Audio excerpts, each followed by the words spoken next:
come down, to look at the comparison sites, but also look at cashback sites as well, because if you go through a cashback site, it might be that you can get a lump sum off for joining a new company as well. Oh, right. We've got viewers getting in touch saying we're going to see it go back up again in winter. Could that be the case, Helen? Does it work like that? Well, as I said earlier, at the moment, the forecast is it's to come down in October and January, but we can't tell because we don't know what will happen in the war in Ukraine, and we don't know what Trump will do and what will happen to global issues. So we can't absolutely guarantee because nobody's got a handle, nobody's got the crystal ball. No, it is all down that crystal ball, isn't it? What's your view on these? Because, I mean, back in the day, before all this kicked off, we all used to sort of go for these deals and you'd tie yourself in for 2 years, 3 years, 5 years sometimes. I mean, I've been very reluctant to do it now because you sort of think, well, am I going to end up paying more than I should do in a few years? Should people seriously be looking at signing up to a plan? It is a difficult one because it's, you know, it swings and roundabouts. The time to fix would have been sort of Christmas last year, because that would have been before the price hike. While we're looking at them coming down, they need to be a really good deal and much lower than the price cap to fix. But if you are going to fix, probably fix for only a year or two, whereas we used to fix for about 3 or 4 years. So it's about kind of hedging your bets, really. OK. Yeah, playing it carefully. Helen, thank you. Good to see you. Thank you very much indeed. I'm glad that makes me feel less paranoid, because every time I keep getting emails now from my suppliers saying, oh, why don't you sign up for a deal? And you think, should I? Well, sign up for a short one, maybe a year. Well, even that, to be fair, the deals they offer aren't taking that much off. Yeah. Anyway, it works out maybe about not worth it then. 30 quid a year or something, which doesn't see something. Well, is it worth the risk for that? Hard to know, isn't it? Yeah, very difficult. Anyway, should we get a check on the weather with Alex Deacon?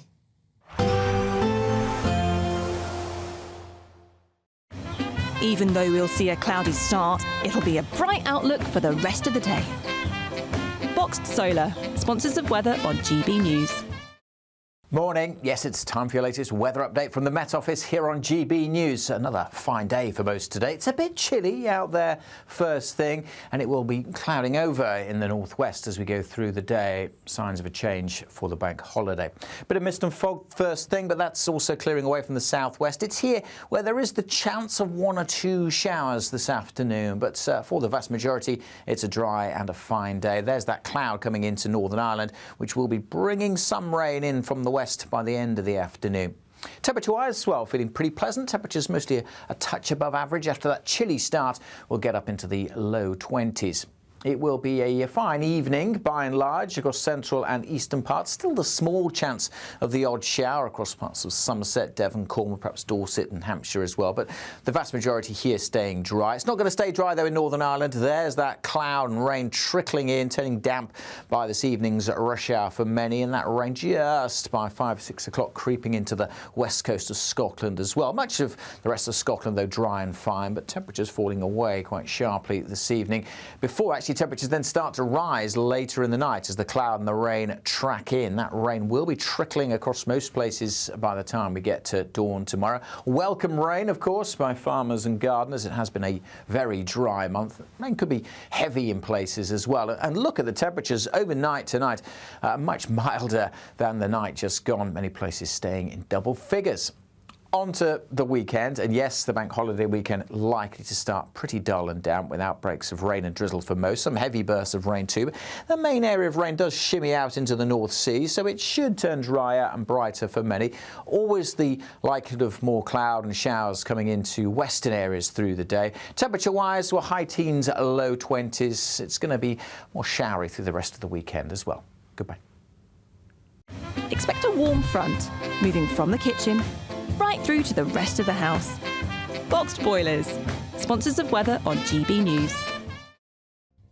Now, at 22 minutes past 7, let's take a look at some other stories coming into the newsroom this morning. Well, our political editor, Christopher Hope, has been talking to Nick Thomas-Symonds, the government's EU guru, after the Prime Minister signed a new EU deal hailed as a reset for relations. On Labour, giving in to allowing farmers 12 more years access to British waters. Here's what he had to say. Not a single additional fish can be taken out of British waters. But what the fishers will now have, in addition to those existing arrangements, is much better access to the European Union market. And as of today, 70% of our catch is exported to the European Union market. There'll be far less red tape, fewer barriers in order to export to the European market. But in addition to that, we are saying to fishers, we want you to take advantage of those new opportunities. So we will be investing £360 million in fishing and upgrading the fleet to really take advantage of it. So that is a positive situation going forward. Irish rap trio Kneecap have performed at a surprise show in London. One of the members allegedly appeared on stage with tape over his mouth after being charged with a terror offence by the Metropolitan Police. Liam O'Hanna is facing those charges after reportedly displaying a flag on stage in support of Hezbollah. And the Princess of Wales has officially named the new Royal Navy warship HMS Glasgow while on a visit to Scotland. As part of the ceremony, of course, she smashed, well, it's not a champagne bottle as we'd normally expect, because it's north of the border. A bottle of whiskey was broken as the ship was launched.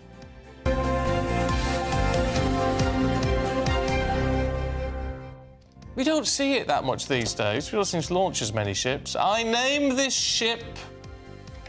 And it's a bottle of champagne. It's lovely. I love all of that. Yeah, me too. And I like the idea. I didn't know that over the border in Scotland it's whiskey. No, I never until knew yesterday. that. I learnt that from Cameron Walker. Yeah, I didn't know that. And I like it. But the Queen, Her Majesty the Queen, used to head up to Barrow to launch the ships there and the subs and all that sort of thing. And Diana did a few. All that I don't know when we last launched one with the Royal up there. If you know, send us a message. Yeah, usually they do know these things. They do.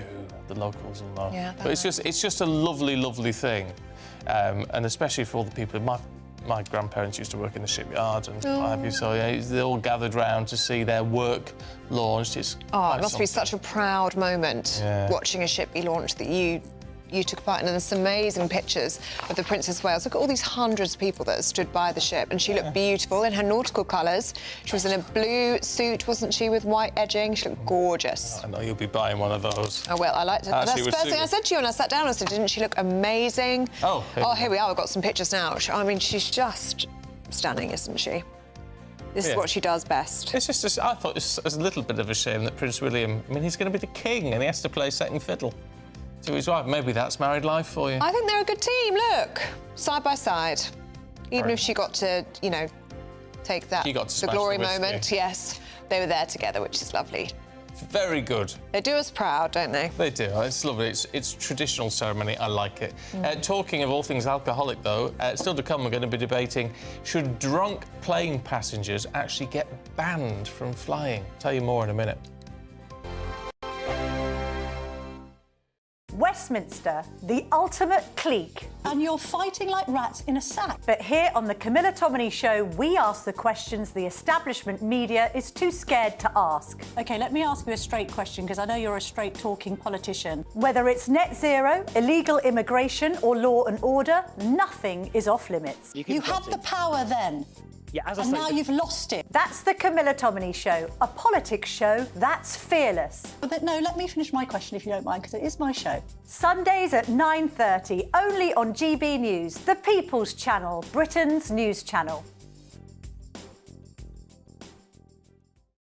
Westminster's full of talk, but out here, it's the real world.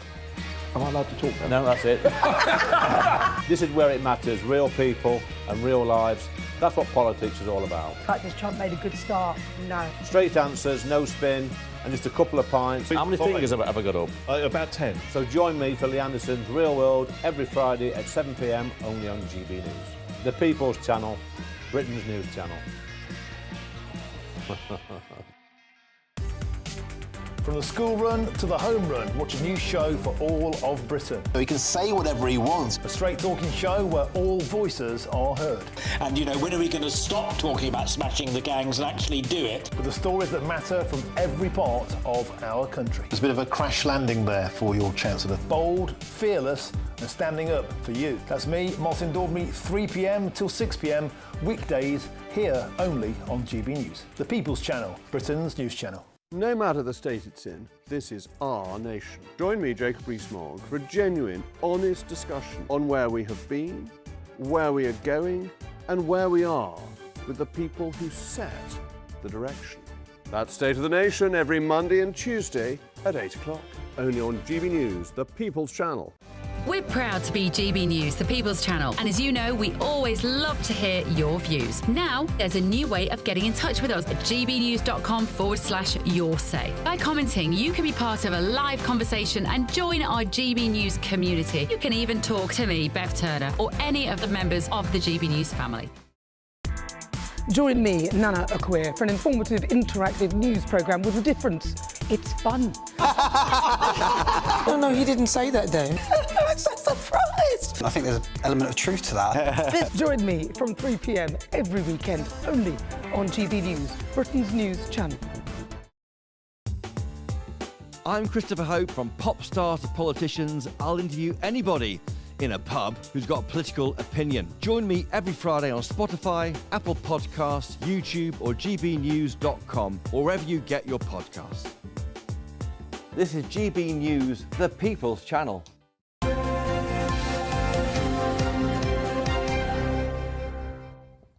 Now, at 28 minutes past 7, it's time for the Great British Giveaway. Now, only 2 weeks left to enter. Yes, that clock is ticking. So we've sent Hayley Sparks to Surrey with the actual motorhome that one of you will win. Morning, Hayley. Good morning to you. I am here at Marquis Leisure in Surrey to show you the incredible prize that you could win in GB News' biggest ever competition. This fabulous motorhome that you see behind me is worth over £67,000. Now, this is called the El Nag Baron 560. It sleeps 4 people, and the great thing is that you just need to use your regular driving licence. And if this amazing prize wasn't fantastic enough, we're also giving you £5,000 tax-free cash.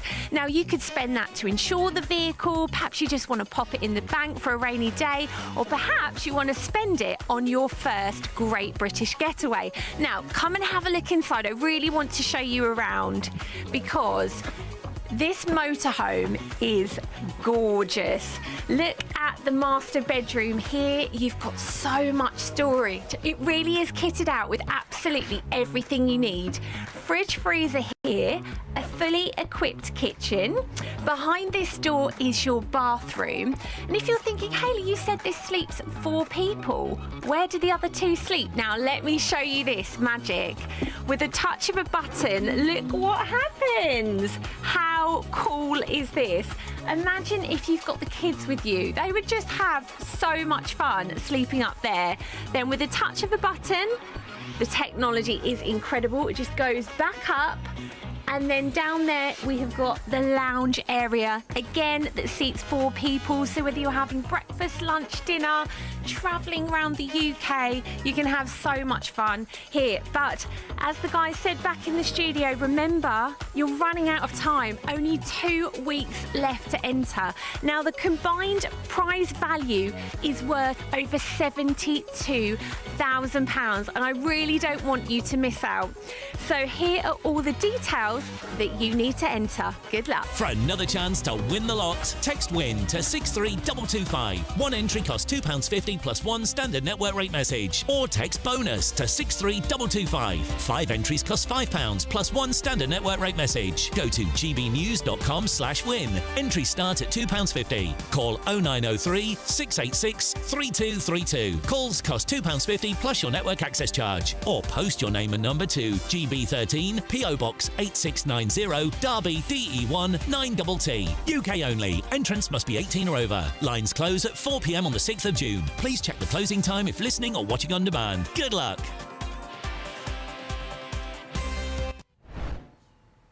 Yes, best of luck to you. Hayley, thank you very much indeed. Thanks, Hayley. Are you jealous now you've seen the inside? Thank you. Of course, See you later. Thanks, Hayley. Yeah, it looks very good, doesn't it? Looks really good. And I didn't realise it was a bedroom and then a separate up and down bed. Yes, it goes up and Very down. exciting. It's very good. Now, From the roads to the airways, because a Ryanair flight had to divert after a British woman allegedly assaulted passengers and made false bomb threats because, guess what, she was a bit drunk. Well, security staff were filmed roughly handling the passenger, with the woman at one point forced onto the ground. So it begs the question, should drunk plane passengers be banned from flying? And that, if you try and get on a plane drunk, they will stop you. So it's not about being allowed to get on the plane in the first place, it's about whether there should be a ban afterwards to stop you flying for several years or maybe even a lifetime.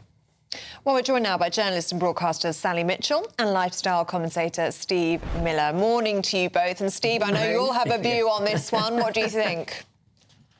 Me? I would not ban people. I mean, I would judge. I think it's important to remember, first of all, though, that if you are drunk on a plane, you can end up in prison for 5 years and several thousands of pounds of fines.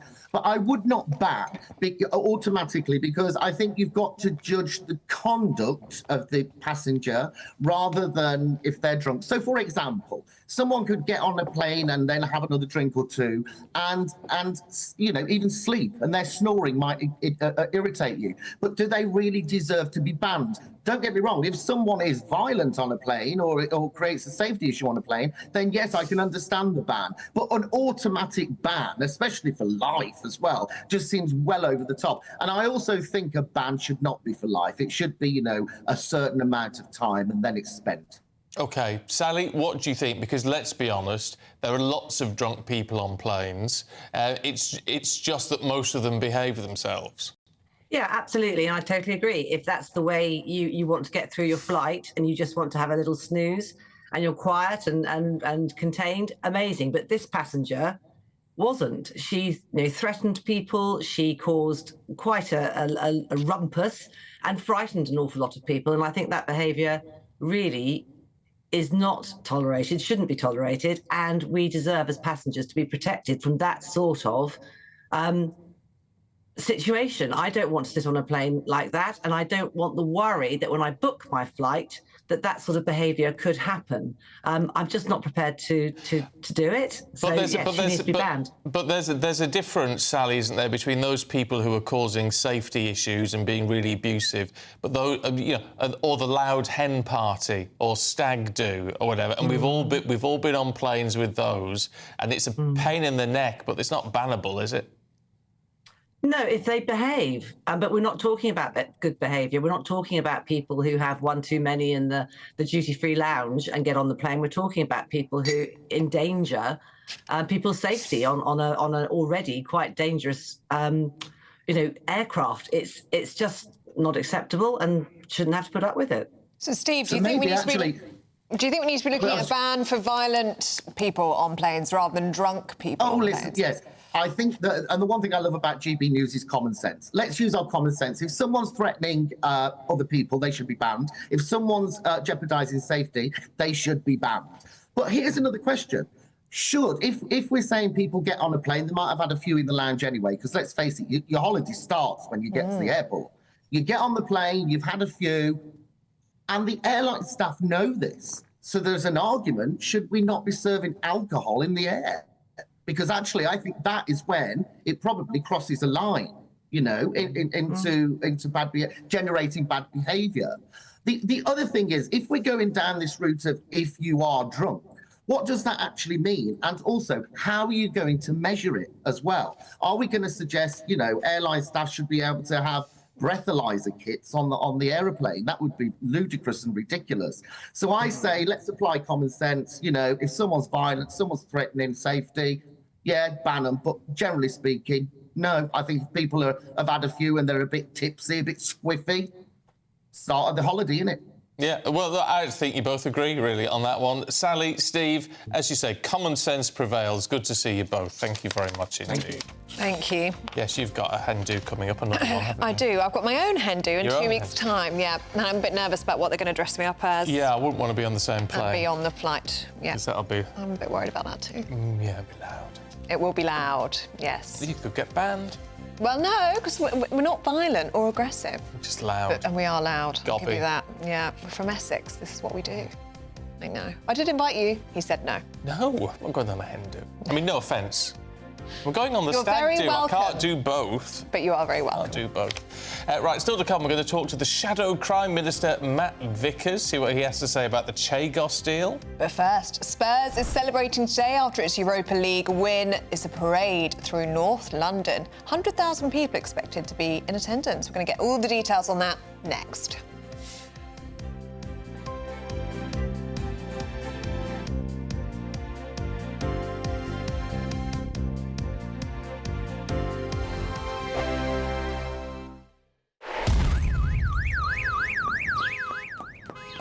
Crash Law 24 sponsors GB News Traffic and Travel Report.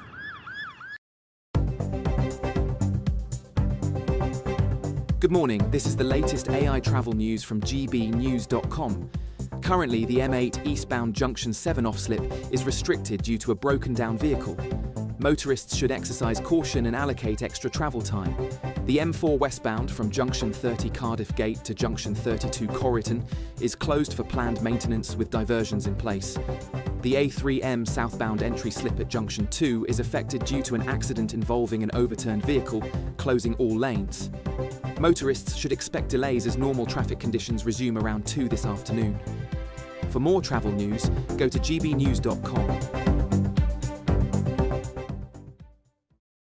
Crash Law 24 sponsors GB News Traffic and Travel Report.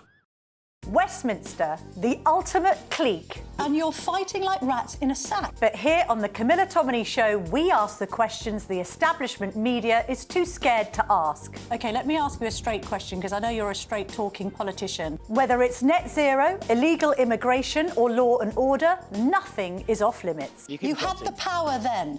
Yeah, as I and say, now you've lost it. That's the Camilla Tominey Show, a politics show that's fearless. But no, let me finish my question if you don't mind, because it is my show. Sundays at 9:30, only on GB News, the People's Channel, Britain's news channel. From the school run to the home run, watch a new show for all of Britain. He can say whatever he wants. A straight-talking show where all voices are heard. And, you know, when are we going to stop talking about smashing the gangs and actually do it? With the stories that matter from every part of our country. There's a bit of a crash landing there for your Chancellor. Bold, fearless and standing up for you. That's me, Martin Daubney, 3 p.m. till 6 p.m, weekdays, here only on GB News. The People's Channel, Britain's news channel. Good Afternoon Britain isn't just about us. The wonderful thing about this programme is it's about everyone watching. It's an interactive programme. Well, there absolutely is something to see here, and we're going to be talking about it more. Whether it's breaking royal news, please bring us up to date, or indeed a particularly punchy speech in the House of Commons. Very, very curious. We bring it to you live, and then we bring you live reaction as well. That's Good Afternoon Britain, weekdays from midday. Only on GB News, the People's Channel, Britain's news channel. No matter the state it's in, this is our nation. Join me, Jacob Rees-Mogg, for a genuine, honest discussion on where we have been, where we are going, and where we are with the people who set the direction. That's State of the Nation every Monday and Tuesday at 8 o'clock. Only on GB News, the People's Channel.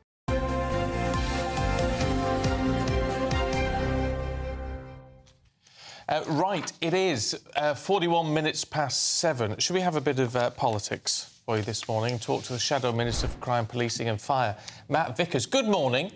It's nice to see you this morning. Can we talk Chagos? Yes, of course we can. Because this is very confusing. But also, why are you coming up with a figure? I mean, the Prime Minister says it's going to cost 3.4 billion. You're saying it's going to cost 10 times that.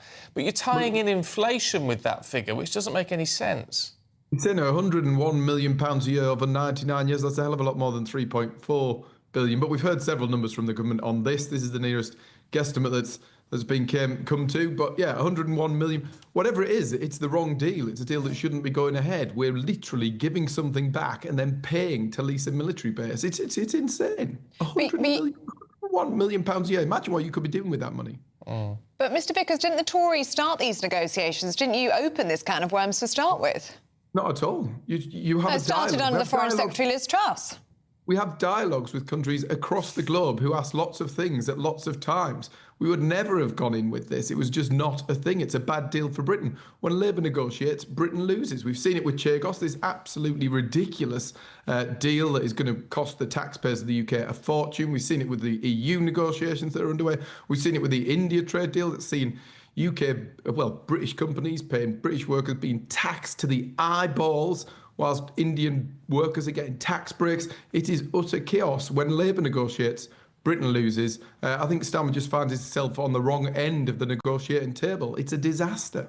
Why then, with all of this, if it's such a disaster, does Secretary of State Marco Rubio say that this agrees a long-term, stable and effective operation of the joint facility at Diego Garcia? Trump likes it. There might be lots of views from different parts of the world who have lots of different interests. This deal is not in Britain's interests at all. It's not in the interests of taxpayers who are going to be forking up for this ridiculous sum of money. What do you make of Sir Keir Starmer when defending this deal to the press yesterday, saying, look, he didn't have a choice. The choice was you have a deal or you don't have a base. He probably would say the same thing about his new relationship with the EU and the difficulties that he's causing for farmers when he's handing over, we're now becoming subject to more EU law. We're becoming, we're handing more control back to the European Court of Justice. We're seeing more British taxpayers' money going to the EU. All these things are choices. That guy's put behind number 10 to make choices. This is the wrong choice. It's a bad deal for Britain. But it's not a choice if he says there is a long-standing government legal assessment, we don't know how long-standing, that if this went to the next level of court, which would be a binding judgment, we would lose that. It is a negotiation. It is a deal. It is a bad deal. No court anywhere has told him that he needs to hand over £101 million every year for the next 99 years. No one's told him that. He should be fighting for Britain's interests. Can I ask you about Ofgem and the price cap? It's been cut this morning, 7%. What's your reaction to that? Well, we want to see energy prices cut. You know what? This government came into office telling people that we're going to get 300 quid back on their energy bills. We haven't seen that yet. In fact, we've seen lots of pensioners lose 300 quid that will be going towards their energy bills this year. All right, well, look, a lot of people are going to agree with you on that one. Matt Vickers, good to see you. Thanks very much indeed. Thank you. All right. No time for sport, we're being told. Yeah. All right, sorry, Aidan. Sorry, Aidan. We'll have you on next time. Next hour. But what we are going to do is take you through the papers with Nigel and Claire. Before that, though, here's the forecast for the top European hotspots.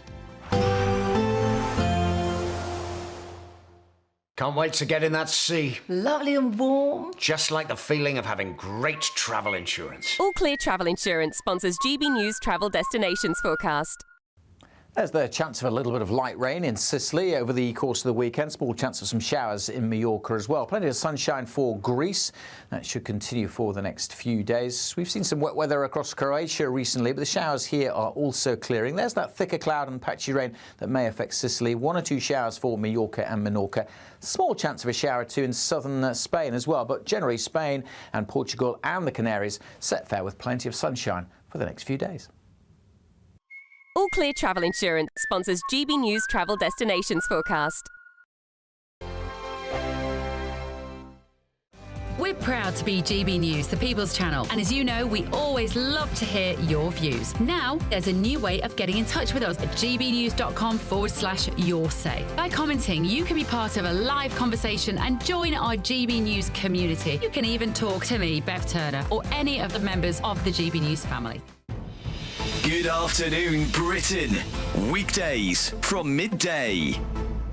What this allows teachers to do is to divide the children into groups so they can be taught as in groups round a table, 3 or 4 tables in the classroom. Now, much more effective than that is to have a teacher at the front of the class and the children facing the teacher. It's called whole class teaching. It's what they do in the Asia Pacific. Now, if we don't have so many support staff, teaching assistants, schools would be forced to have more old-fashioned teacher at the front style teaching. So actually that will raise standards because we know we're already about 3 years behind the Asia Pacific countries. So going back to more traditional teacher-led teaching, having fewer classroom assistants will actually raise standards. But don't get me wrong on this, Andrew. Of course, On an individual basis, some children need support staff. So I'm not trying to rubbish support staff. There were some great support staff, but we've got too many. Therefore, we need to work within the existing budget. And to be fair to the government, and we're not party political in any way, we're not either right or left. We would say, as far as the government is concerned, they've said that if there is a bigger pay rise than the 2.8% or 2.6%, which is inflation, it'll have to be paid from within the current budget. So the government needs to stick to that. They can pay within the current budget, but you tell that to the teacher unions, and of course they won't want to believe that. They will say, no, we need more money. But if you go to the Institute for Fiscal Studies, they will tell you that since 1953, going back to the 50s, we've increased expenditure on education by 900% in real terms. Staggering, I know. And we haven't improved standards. So the success of the teaching profession is not about money. It's about the quality of the teachers. So we should pay good teachers more. I wouldn't pay mediocre teachers more. I would pay good teachers more. So they have got a case, but we could do it within the existing budget. GB News, the People's Channel. Join me, Nana Akwe, for an informative, interactive news programme with a difference. It's fun.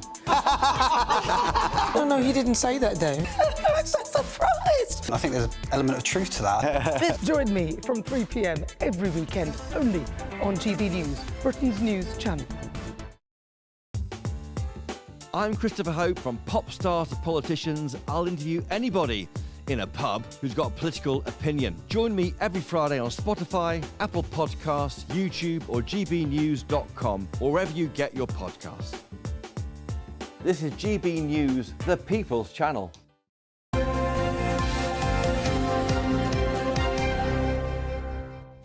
Welcome back to Breakfast. We're going through the papers with GB News' senior political commentator Nigel Nelson and former Conservative Special Advisor Claire Pearsall. Morning, you two. Morning. Nigel, what do you make of mandatory chemical castration for sex offenders? Really uncomfortable with it. This wasn't in the review, that David Gauke talked about voluntary castration, and that's fine. I mean, if you have a sex offender who is desperate to control their urges and volunteers to be chemically castrated, that seems to be fine. The idea of making it mandatory, I just really feel uncomfortable about.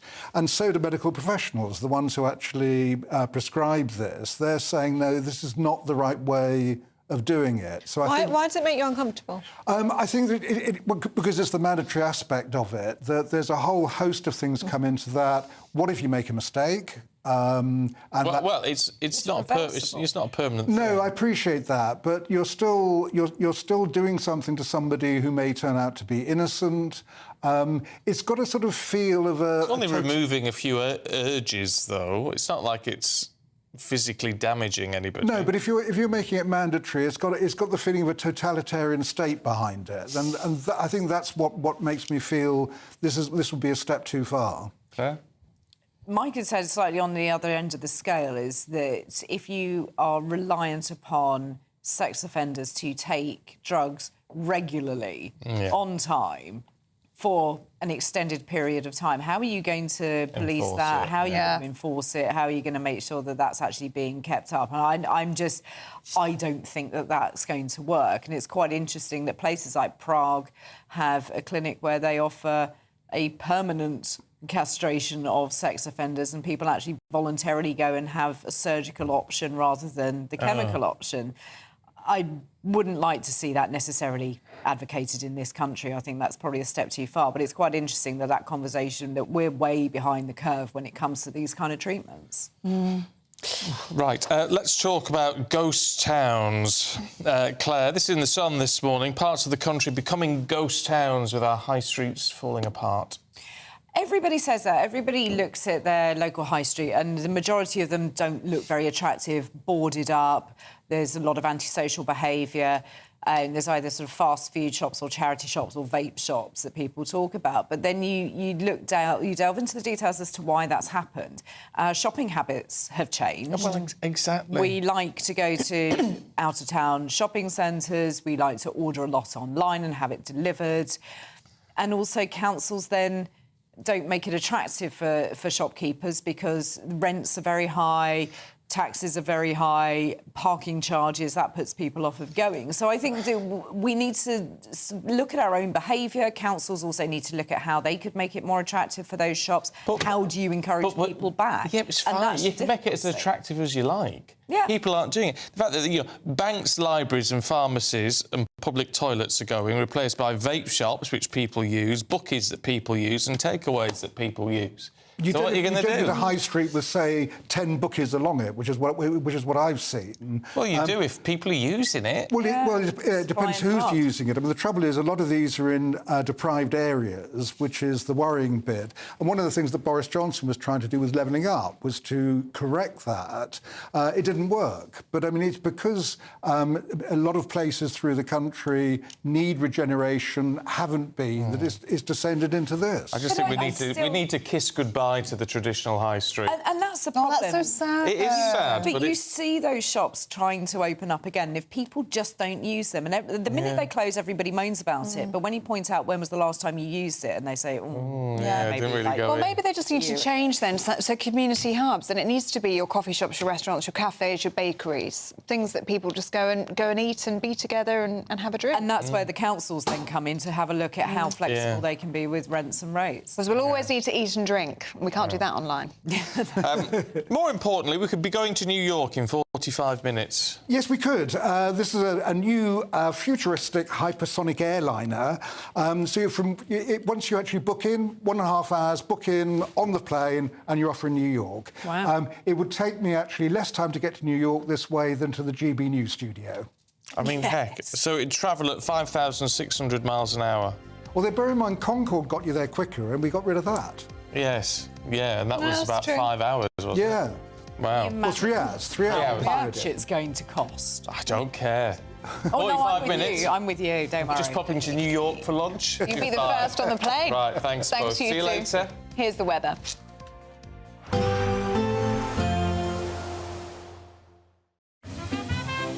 Heavy showers first thing will be followed by a warm, cosy day. Boxed Boilers, sponsors of weather on GB News. Morning. Yes, it's time for your latest weather update from the Met Office here on GB News. Another fine day for most today. It's a bit chilly out there first thing, and it will be clouding over in the northwest as we go through the day. Signs of a change for the bank holiday. Bit of mist and fog first thing, but that's also clearing away from the southwest. It's here where there is the chance of 1 or 2 showers this afternoon, but for the vast majority, it's a dry and a fine day. There's that cloud coming into Northern Ireland, which will be bringing some rain in from the west by the end of the afternoon. Temperature-wise as well, feeling pretty pleasant. Temperatures mostly a touch above average. After that chilly start, we'll get up into the low 20s. It will be a fine evening, by and large, across central and eastern parts. Still the small chance of the odd shower across parts of Somerset, Devon, Cornwall, perhaps Dorset and Hampshire as well. But the vast majority here staying dry. It's not going to stay dry, though, in Northern Ireland. There's that cloud and rain trickling in, turning damp by this evening's rush hour for many. And that rain just by 5, 6 o'clock creeping into the west coast of Scotland as well. Much of the rest of Scotland, though, dry and fine, but temperatures falling away quite sharply this evening. Before actually temperatures then start to rise later in the night as the cloud and the rain track in. That rain will be trickling across most places by the time we get to dawn tomorrow. Welcome rain, of course, by farmers and gardeners. It has been a very dry month. Rain could be heavy in places as well. And look at the temperatures overnight tonight, much milder than the night just gone. Many places staying in double figures. On to the weekend, and yes, the bank holiday weekend likely to start pretty dull and damp with outbreaks of rain and drizzle for most, some heavy bursts of rain too. But the main area of rain does shimmy out into the North Sea, so it should turn drier and brighter for many. Always the likelihood of more cloud and showers coming into western areas through the day. Temperature-wise, we're high teens, low 20s. It's going to be more showery through the rest of the weekend as well. Goodbye. There will be a light breeze in the morning, leading to a warm front. Boxed Heat Pumps, sponsors of weather on GB News.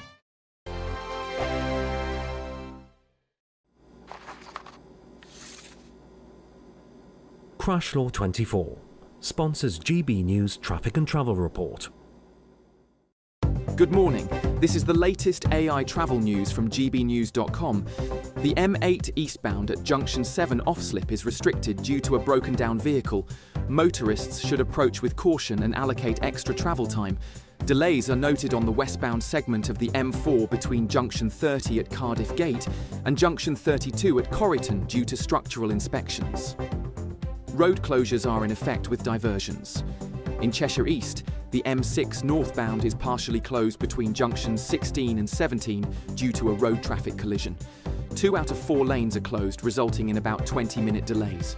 Normal traffic is anticipated by 9:15 this morning. For more travel news, go to gbnews.com. Crash Law 24 sponsors GB News Traffic and Travel Report.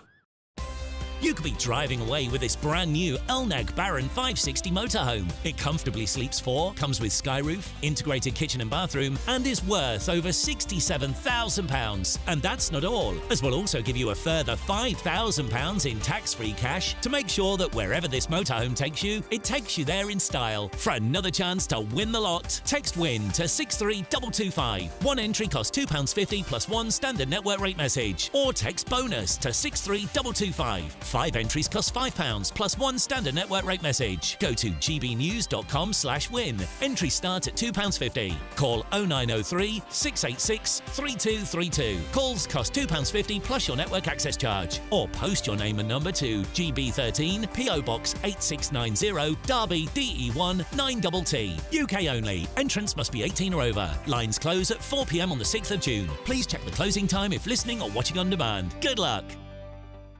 No matter the state it's in, this is our nation. Join me, Jacob Rees-Mogg, for a genuine, honest discussion on where we have been, where we are going, and where we are with the people who set the direction. That's State of the Nation every Monday and Tuesday at 8 o'clock, only on GB News, the People's Channel. In the GB Newsroom, we bring you the news as it happens. With our team of dedicated journalists across the UK, we're ready to keep you up to date with what's happening every half an hour, every single day. Bulletins here on GB News, the People's Channel, Britain's news channel. This is Britain's Newsroom, where your voice matters. It's just astonishing. With expert analysis and honest opinion, we don't just keep you informed. We bring you unique perspectives you won't see anywhere else. Can't argue with any of that. When the news happens, it happens here. On Britain's Newsroom, weekdays from 9:30 a.m. Only on GB News.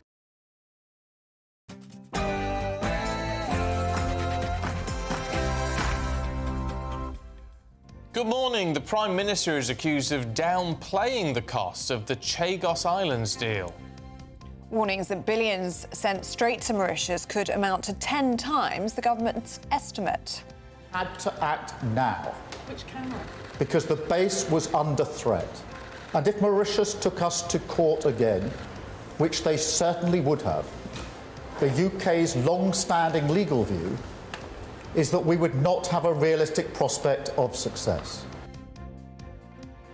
Well, Labour promises to fund what it says is the decolonisation of the islands, but with benefit cuts and a fierce winter fuel debate here at home, is Britain being put second?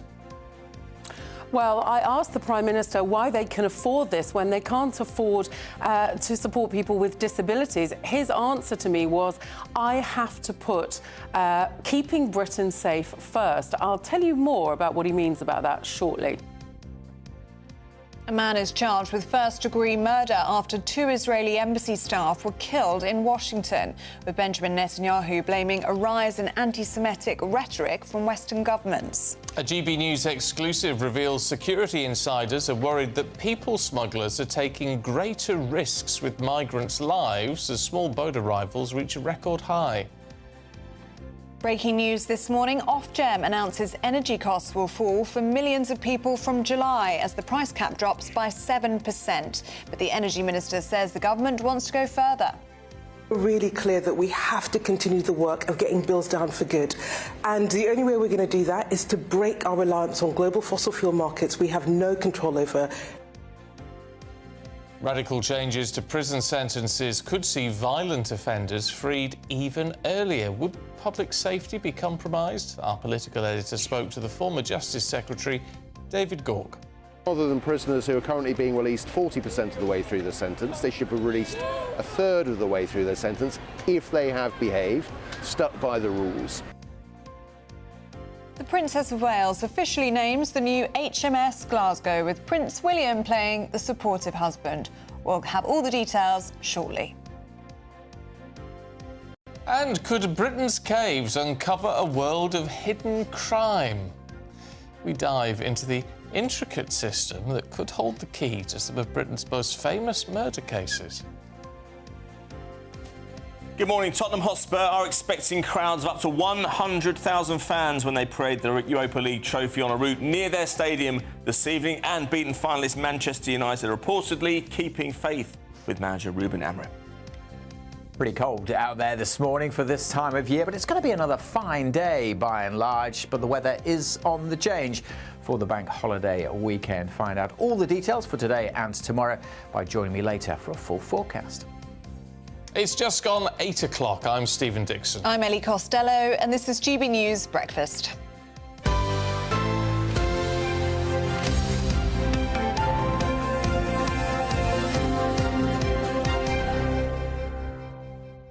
Now, is Rex the baby in your house? I don't know. Would he be the child of your household, would you say? Timmy and Rex. Timmy, or the cat and the dog? Yeah, sort of. Are the children of the household? Oh, yeah, so in a way. Yeah. In a way. It's not Would like you actually having children. You wouldn't see them as your children? No. Some people do see their pets as children. Yeah, no, they're pets. OK, interesting. Because apparently it's becoming commonplace for pets to take the place of children in houses in Britain, and people are seeing their dogs and their cats as their children, and actually, in some cases, choosing to have a dog or a cat over a child. Oh, no. No? You're not one of them? I was with someone a few years ago. I went to their house, and a few years after they'd actually left the house, actually, as in moved out, they came back and found that their pictures of their portraits of her and her brother had been replaced by pictures of the dog, as in where the portraits would be, where the frames would be. No joke, I'm being absolutely serious. Do you know what? That reminds me of a story. We were raised by nannies because both of my parents were teachers. So we had a nanny who raised us, and at one point she had two dogs that she loved very, very much, and she had a daughter as well. I said, who do you love more, the dog or the daughter? One day she went, oh, that's a very, very, very difficult question. I was like, oh, OK, I wasn't expecting you to say that. So she saw the two dogs as two of her children. Catherine Forster, you're itching to get in. I am. I've got 3 children, also 3 pets. The names of all of them are completely interchangeable. But what I have noticed is you get to a certain age, people have little kids, the kids get older, they get a dog often. What I noticed was so many of my friends' phones, who used to have as their screensaver little children, almost always the screensaver is the dog. I'd like to say mine's actually my children. But a lot of people, will it stay the that dog, way, Catherine? the dog on the screensaver. Well, it's better to have a dog than spotty teenagers on your phone, isn't it? I mean, that's the Don't be mean about Catherine's boys. Well, I don't know if your boys are spotty, very probably. Interestingly enough, in The Sun today, they're talking about there's a dog festival in Burley in somewhere. Next weekend, I don't know where it is. Anyway, like the sound of that. You go to chefs are putting on a cookery demonstration to show how owners can make their own canine delicacies. Why? Why would you be bothered to do it? It's hard work enough cooking. Yeah, I know people that bake cakes for dogs. Have you done that? No, I haven't. And all I would say is I know, like in Sainsbury's now, there's a chilled compartment for very, very posh dog food, but dogs eat the most disgusting things when they're out. I mean, I can't actually say on breakfast. No, probably really when nice. they're out, I mean, we have to give Rex frozen duck necks and slices of beef Do you do the raw food where it's not... Yeah. Oh, he's on a very fancy diet. No, well, raw isn't fancy. It's just... It's the thing now, raw food for dogs, yeah. They love it. Well, let us know. Are your pets your kids? Do you see them as interchangeable? gbnews.com/you'll say. Yeah, Catherine can't remember which is which. Yeah. Did you give birth to Rex or David? When you call the child by the cat's dog's name, you know you need to sleep. Yeah, it's happened to me before, to be fair. Right, so Keir Starmer has signed now that controversial agreement to hand over sovereignty of the Chagos Islands to Mauritius. Well, as part of the deal, the UK will rent back the UK-US military base on Diego Garcia, which the Prime Minister insists is necessary for national security. Well, it was halted briefly by that High Court injunction overnight, night before, so just over 24 hours ago. But that was cleared yesterday morning, which meant that the agreement could actually go ahead. But questions still remain over the true cost of the deal. That is how the government accounts for it. It's how the OBR counts the cost, and it's the way public sector projects are measured. In other words, what's the net cost today? And that is £3.4 billion. Obviously, over time, with inflation, then that is the net cost. That net cost is the cost that's used, which is why the figures are presented in that way. The 101 million is the average rolling over the period of the lease, which is 99 years, extendable by 40 extra years. Catherine Forster, as you know, is here. I mean, look, the monies make no sense on this, whether it works out 101 million, which is 10 billion, or 3.4 billion, or 34 billion, as the Conservatives are saying. None of it makes any sense, apart from the fact that we know it's a lot of money when we haven't got any. It's a lot of money, and I was at that press conference. I had a question for GB News, and I said, how is it? What do you say to people who can't understand why you can find 100 million a year but you can't find the money to support disabilities? We know those welfare cuts are coming. And the Prime Minister said, my first duty as Prime Minister is to keep the country safe. Now, this is very contentious, but a couple of points. First of all, we are handing sovereignty to Mauritius. We've got this hugely important US-UK military base, Diego Garcia. Mauritius was a British colony, got independence in 1965. At that time, Mauritius and the Chagos Islands were within one sort of administrative district, if you like. But Mauritius never owned the Chagos Islands. Mauritius have been fighting for decades to get them. There was an international ruling by the International Court of Justice back in 2019, I think, saying that Mauritius should be granted sovereignty. It was advisory, but the government is insisting they've had no choice to do this deal because they say there were about to be former binding legal judgments, then they would be in breach of international law, and then things that they currently use on the base that are essential, like satellite communications, would stop working. So the government's line is, we have absolutely no choice to keep this base running, and it's geostrategically very, very important. They've got no choice. On the money, I spent a long time with people from Number 10, straight after the press conference, with other journalists, trying to get our head round how 100 million a year adds up to what the Prime Minister says is 3.4 billion total, because 100 million a year, 100 years, clearly is 10 billion. It's very unclear, but the Prime Minister stressed, he said, look, this is less than the cost of operating one aircraft carrier for a year, not even including the planes. So they're saying within the scheme of the defence budget, this is not a lot of money, but it's a difficult line to take, isn't it, at the moment? And the second part of your question was about what the Chagosians make of all of this, and we've just seen pictures on the screen now. I mean, they want to be British, it would seem. They are incredibly upset. I was also at the Royal Courts of Justice for that, and I was in the room. They feel that they have been abandoned and treated appallingly yet again, as they were when when we got this military base, just booted them off the island. They are absolutely appalled. They were alleging that the government was basically breaking the law by breaching their human rights. The judge did not find in favour of them, however, and I did think, though, yesterday morning it was quite ironic. The Prime Minister was a big human rights lawyer, and, these people alleging that the government is breaching human rights. Heck, it just seems like a mess, but maybe we'll get to the bottom of it at some point. For now, Catherine, thank you. Thanks, Catherine. Now, in the latest energy price cap, household energy bills are set to decrease by 7% from July. It means the average bill will drop by £129 to £1,720 a year, which, of course, will come as a bit of a relief. But the price cap previously was set at £1,849 for average households. Ofgem makes the announcement following a price drop in gas and oil triggered by Donald Trump's tariffs. While the Energy Consumers Minister, Miata Famboulé, has been reacting to the news. Bills going down, I think, will be a big relief for families that we know are under pressure with the cost of living, and that is good news. But we're really clear that we have to continue the work of getting bills down for good. And the only way we're going to do that is to break our reliance on global fossil fuel markets we have no control over and deliver clean, homegrown energy. And we are working flat out to deliver that. And we're also really clear that as we make that transition, we've got to do the job of supporting households. And that's why we're looking to expand the Warm Homes discount to over 6 million households. And that's why we're doing the work of upgrading hundreds of thousands of homes to make them warmer and cheaper to run.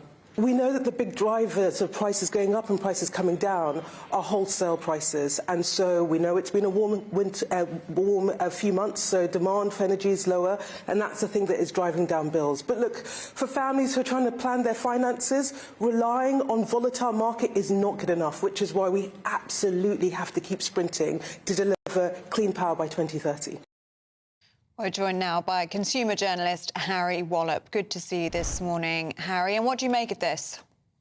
Well, it's obviously good news for all sorts of consumers, but I think we do need to remember that this fall of 7% kind of just reverses the increase of 6% we got 3 months ago, because these price caps come in every 3 months.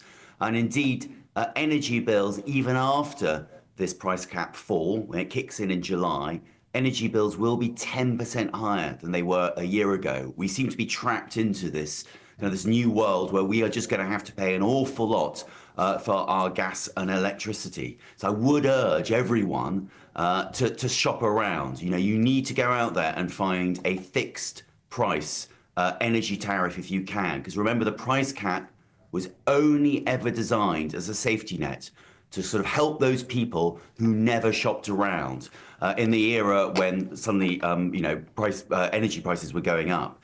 So all price caps out there, all price fixes out there, all price fixes out there are currently cheaper than the price caps. If you shop around, you can do better than what Ofgem has just announced. Well, yes, except for how long are you tying yourself in for? And if it continues to fall every 3 months, you could end up paying more than you would otherwise be doing. That is absolutely fair point, Stephen. But at the moment, most sensible predictions, from the sort of the very reputable companies, are suggesting that they may fall another 1 or 2% 3 months on. The next 3 months, maybe another 1 or 2%. But you can get fixes out there that are 18% cheaper. So it's worth seeing what you're currently paying, going onto one of those comparison websites that look at all the different suppliers, and we just work it out. If you're getting something that's cheaper than even the July price cap, then it really is worth fixing, if nothing else for peace of mind. Obviously, if you want to take the risk, I don't want to, it's up to people to decide what they want to do. But the point is that at the moment, if you go out there and you shop around, you're almost certainly going to get a better deal than what the Ofgem price cap is. OK. Harry Wallop, good to see you this morning. Thank you very much. Oh. Harry, I'm sorry, we're being told to stop talking, Harry. But I just very quickly wanted to ask you, because Miathel Famberley, the minister, was saying, we need to get rid of volatile markets, and this is keeping us on plan for green energy by 2030. 2030? I thought that was sort of like 2050. Yeah, 2030. I mean, only this week, SSE, one of the big energy suppliers, said they weren't going to hit 2030. I mean, we are getting more green energy on grid. It's the planning delays. It's not actually offshore wind. It's getting that offshore wind onto the grid system. That's what's causing the problem. And yes, if we went entirely green, we would be free from all of these wholesale volatile markets. But that ain't going to happen anytime soon. OK, Harry, thank you. Well, breaking news in the past minute or so, the Telegraph is set to be sold to a transatlantic consortium led by Redbird Capital Partners, ending 2 years of uncertainty over its future.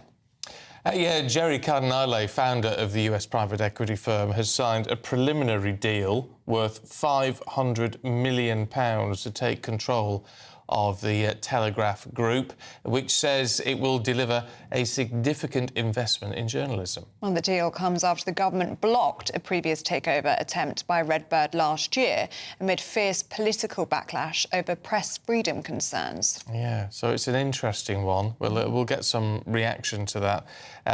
There's obviously concerns over who owns what and what impact it's going to have on things, but we'll find out from some people in the know what we make of Redbird and what impact it's going to have on the Telegraph. Yeah, but it does end those 2 years of uncertainty because it's been talked about for a very long time.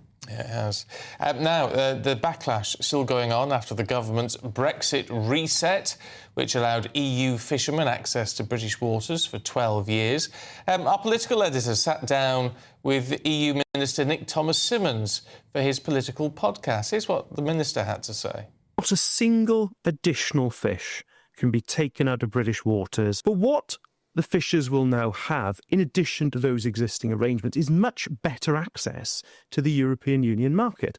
And as of today, 70% of our catch is exported to the European Union market. There'll be far less red tape, fewer barriers in order to export to the European market. But in addition to that, we are saying to fishers, we want you to take advantage of those new opportunities. So we will be investing £360 million in fishing and upgrading the fleet to really take advantage of it. So that is a positive situation going forward. The Irish language rap trio Kneecap have performed at a surprise show in London. One of the members allegedly appeared on stage with tape over his mouth after being charged with a terror offence by the Metropolitan Police. Liam O'Hanna is facing those charges after reportedly displaying a flag on stage in support of Hezbollah. Honestly, pop, rap, music, all being very controversial these days. Yes. What happened to good old Stock Aitken and Waterman? You could just have a dance around your handbag. Be fine. You still can. Nothing to worry about. Right, let's see what the weather's going to do for you. Here's Alex.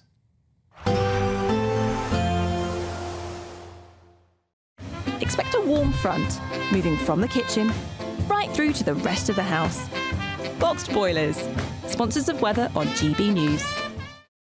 Morning. Yes, it's time for your latest weather update from the Met Office here on GB News. Another fine day for most today. It's a bit chilly out there first thing, and it will be clouding over in the northwest as we go through the day. Signs of a change for the bank holiday. Bit of mist and fog first thing, but that's also clearing away from the southwest. It's here where there is the chance of 1 or 2 showers this afternoon, but for the vast majority, it's a dry and a fine day. There's that cloud coming into Northern Ireland, which will be bringing some rain in from the west by the end of the afternoon. Temperature-wise as well, feeling pretty pleasant. Temperatures mostly a touch above average. After that chilly start, we'll get up into the low 20s. It will be a fine evening, by and large, across central and eastern parts. Still the small chance of the odd shower across parts of Somerset, Devon, Cornwall, perhaps Dorset and Hampshire as well. But the vast majority here staying dry. It's not going to stay dry, though, in Northern Ireland. There's that cloud and rain trickling in, turning damp by this evening's rush hour for many. And that rain just by 5 or 6 o'clock creeping into the west coast of Scotland as well. Much of the rest of Scotland, though, dry and fine, but temperatures falling away quite sharply this evening. Before actually temperatures then start to rise later in the night as the cloud and the rain track in. That rain will be trickling across most places by the time we get to dawn tomorrow. Welcome rain, of course, by farmers and gardeners. It has been a very dry month. Rain could be heavy in places as well. And look at the temperatures overnight tonight, much milder than the night just gone. Many places staying in double figures. On to the weekend, and yes, the bank holiday weekend likely to start pretty dull and damp with outbreaks of rain and drizzle for most, some heavy bursts of rain too. But the main area of rain does shimmy out into the North Sea, so it should turn drier and brighter for many. Always the likelihood of more cloud and showers coming into western areas through the day. Temperature-wise, we're high teens, low 20s. It's going to be more showery through the rest of the weekend as well. Goodbye. A positive outlook through the night will power through to a bright day ahead. Boxed Home Battery Storage, sponsors of weather on GB News. Now, it's 8:21 and time for the Great British Giveaway with only 2 weeks left. Well, Hayley Sparks is live in Surrey for us this morning with the actual motorhome that someone is going to win. Morning, Hayley.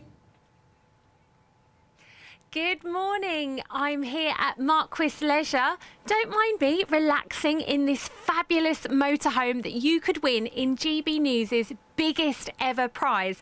Now, this is the El-Nag Baron 560 and it sleeps 4 people. I'm here relaxing in the lounge area, but I need to get up and show you around because it's fabulous. It's so spacious, so well equipped. Back here we have the master bedroom. You've got your wardrobe, fridge, freezer, oven, fully fitted kitchen, and the additional twin beds actually come down with the touch of a button. But come outside because there's even more to see. I want to show you all the storage. Remember, not only with this prize are you getting this incredible motorhome, we're also giving you £5,000 tax-free cash as well. But have a look in here. I think this is going to surprise you. Look at the size of this space. So if you're travelling, maybe with the kids, if you've got bikes, boats, toys, luggage, everything can tuck away in there. It is incredible. Think of all the places you could go. And remember, the combined value of this prize is worth over £72,000. But you've only got 2 weeks to enter. Now, the phone is the quickest way to get your entries in. Here are all the details that you need. For another chance to win the lot, text WIN to 63225. One entry costs £2.50 plus 1 standard network rate message. Or text BONUS to 63225. 5 entries cost £5 plus 1 standard network rate message. Go to gbnews.com/win. Entries start at £2.50. Call 0903 686 3232. Calls cost £2.50 plus your network access charge. Or post your name and number to GB13 PO Box 8690 Derby DE1 9TT. UK only. Entrance must be 18 or over. Lines close at 4 p.m. on the 6th of June. Please check the closing time if listening or watching on demand. Good luck. Yes, good luck. Indeed. You like the look of that, don't you? Looks fantastic. You can't enter there, but you can. No, all things you can do at a touch of a button. I know, it's amazing, isn't it? Very clever. Very clever. Right, we've got the sport heading away in just a moment as Spurs prepares to celebrate today with a parade through North London. It's going to be quite something. We'll tell you more in a moment. Westminster's full of talk, but out here, it's the real world. Am I allowed to talk then? No, that's it. This is where it matters, real people and real lives. That's what politics is all about. The fact is Trump made a good start. No. Straight answers, no spin, and just a couple of pints. How many fingers have I got up? About 10. So join me for Lee Anderson's Real World every Friday at 7 p.m. only on GB News. The People's Channel, Britain's news channel. Martin Daubney, weekdays from 3 p.m. 100 years young, and you took part, of course, in the World War II. Yes. But you were a Wren. Tell us about what you did to help keep the country safe from Nazis. Well, I did my best. Well, I was so determined that the Germans weren't going to come into our country, the Nazis. And, you know, we all felt the same. We were so angered that they should dare to even think of coming into our country. They'd bombed London like crazy, and they hadn't got it. And we fought them back, and we fought them to the coast, and then we pushed them over into France, and we pursued them there. This is you back in your service days. Tell us your happiest memories of those wonderful times. Oh, good heavens. I just think it was meeting people from other parts of Britain and other types of people, you know, different backgrounds, for example. And it was just so releasing of ourselves. And we were dying to push the Nazis back so that they couldn't conquer. It wasn't the German people. They were suffering as badly as we were. But it was just, we were so determined in England then. It wasn't Britain. We were fighting for England, the Welsh were fighting for Wales, and the Scottish were fighting for Scotland. GB News. From the school run to the home run, watch a new show for all of Britain. He can say whatever he wants. A straight-talking show where all voices are heard. And, when are we going to stop talking about smashing the gangs and actually do it? With the stories that matter from every part of our country. There's a bit of a crash landing there for your Chancellor. Bold, fearless and standing up for you. That's me, Martin Daubney, 3 p.m. till 6 p.m, weekdays, here only on GB News. The People's Channel, Britain's news channel.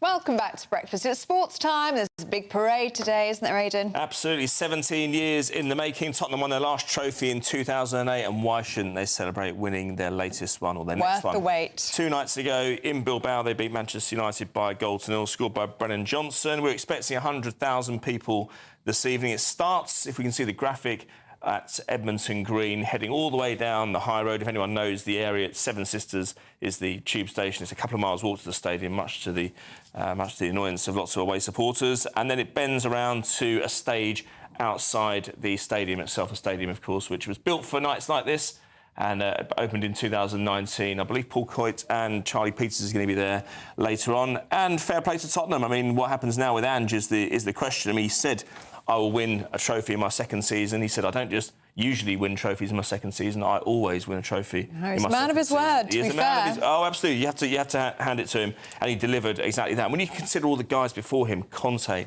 Mourinho, Nuno Gomez, all the Harry Redknapp even, who didn't deliver a trophy, and yet Ange, quite unheralded at the time, not really known that well in the Premier League prior to 2 years ago, he comes in and does the business. So we're all looking forward to that. He's not going anywhere. Well, I think he could go out on a high now. Possibly. He's got £2 million for winning that, just for himself for winning that trophy. Has he?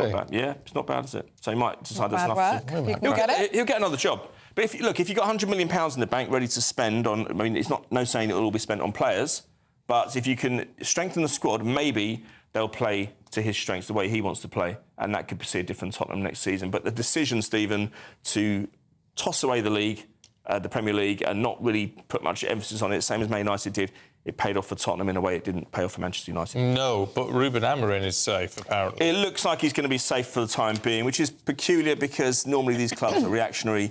They have a problem and they blame the manager because it's easier and cheaper to get rid of the manager than it is a whole host of players. But there's a culture problem at that club. Their share price has gone down as of this morning on the New York Stock Exchange. It means that the stake that Sir Jim Ratcliffe bought in February 2024 is now worth about £1.7 billion, which is less than what... He was already 600 million down on the club last week. Yes, I know. It's getting even worse at the moment. So, look, things can change quickly. It is volatile, of course, but, that used to be a cash cow, that club, and missing out on £100 million means that they're going to be stuck in the mud for a while, I would think, because they're stuck with players on £350,000 a week who, quite frankly, Ellie, nobody wants. And based on that performance the other night, you can't blame them.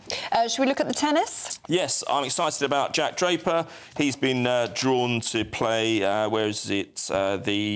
Mattia Bellucci, the Italian, in the opening match. Should get past that, but he's on a strong side of the draw. Now, I'm always curious about when players, I'm not saying Jack Draper has done this, but when players look at their side of the draw, you've got to accept, Stephen, that you're going to face the big beasts at certain times of the tournament. Yannick Sinner's on his side of the draw, which is going to be very difficult. But, so what? You get through that, you can still face Alcaraz on the other side, so it's going to be difficult. Emma Raducanu could face three-time defending champion Iga Swiatek in the second round, and a pedigree opponent, but that's because she hasn't had the kind of trajectory that Jack Draper's had in the last year. Form's been very patchy, signs of improvement, but let's hope she has a good French Open because she's shown signs that she can really do well on clay. So it sounds like a school report. It is a little bit, doesn't it? She's a bit patchy, but signs. showing signs of improvement. I'm being kind. Please see me. Well, C-. C-.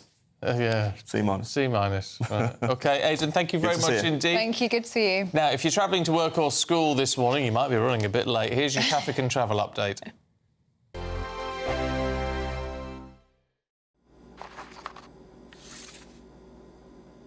Crash Law 24 sponsors GB News Traffic and Travel Report.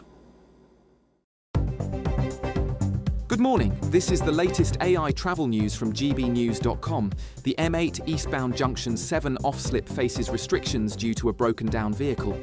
Inspections are closing M4 westbound between junctions 30 to 32 at Cardiff Gate to Corriton, with diversions set up.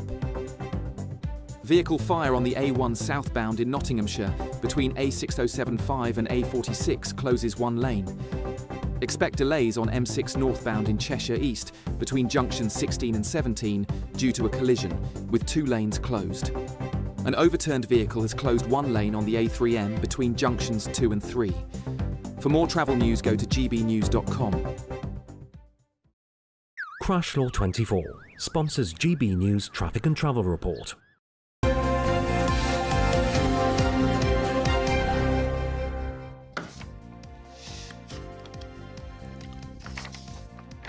Oh, it's us. Oh, is it us? Is it really us? Yes. Oh, right. Do stay with us. We're going to be talking about Britain's secret network of caves. That's next.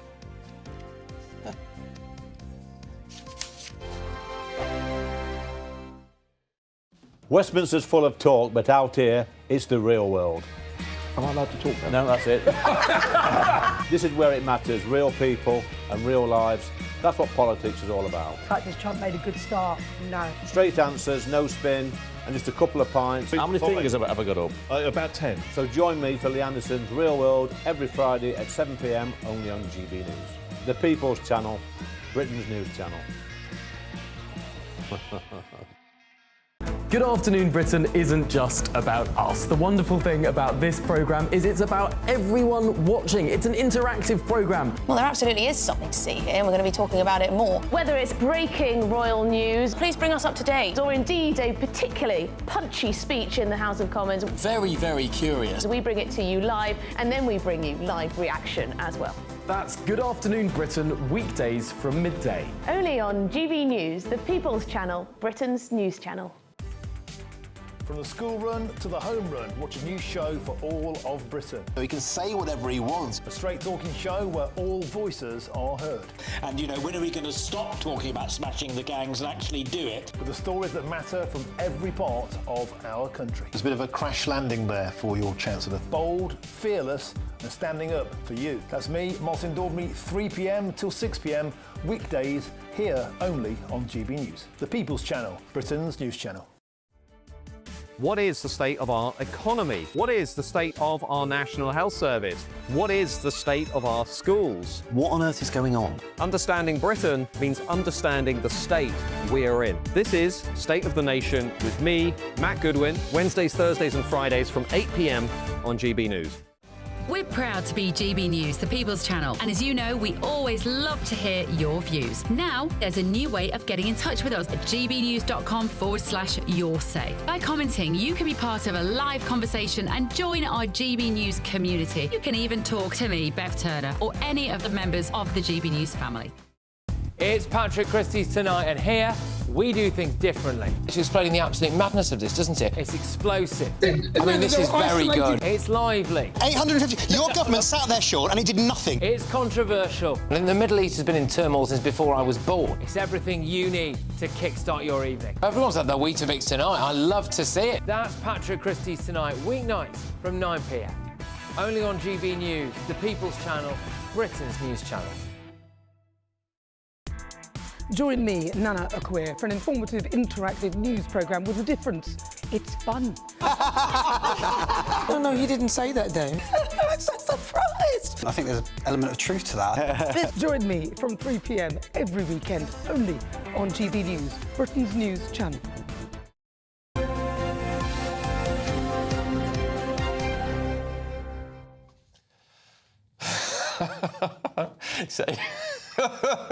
It's 8:35. Oh dear, I love live television. Me too. This is why I look like I do, because I'm actually only 27. but I have weirdly been doing this for 35 years, and it does make you old. It does make you old. No 2 days the same. It's the interesting thing about live television, it goes continually wrong. And you can't Which tell, you might have just noticed. You can't tell most of the time, Yeah. but sometimes it just... sometimes it just doesn't... I'm going to be brutally honest with you. actually, because... Oh, are you? We're going to share this. I am, okay. because we've been teasing all morning that we're going to talk about hidden crime in Britain's caves. Yeah. They held the key to some of our most famous murder cases. We were going to dive into the intricate system that could hold the key to those most famous murder cases. But apparently we're not. No, we're not. Because it's not about that at all. What it's actually about is a big cave discovery. Yes, Britain's biggest cave discovery in decades, apparently. It lies beneath a sheep field near English Bricknor in the Forest of Dean. It's 10k in length. Would you have known? It's very big. Let's talk to the member of the Forest of Dean Caving Conservation and Access Group, Tim Nichols. Tim, good morning to you. I have to say, I think anyone who gets involved in caving has to be very brave. I've been in a few myself, and it can be, frankly, terrifying.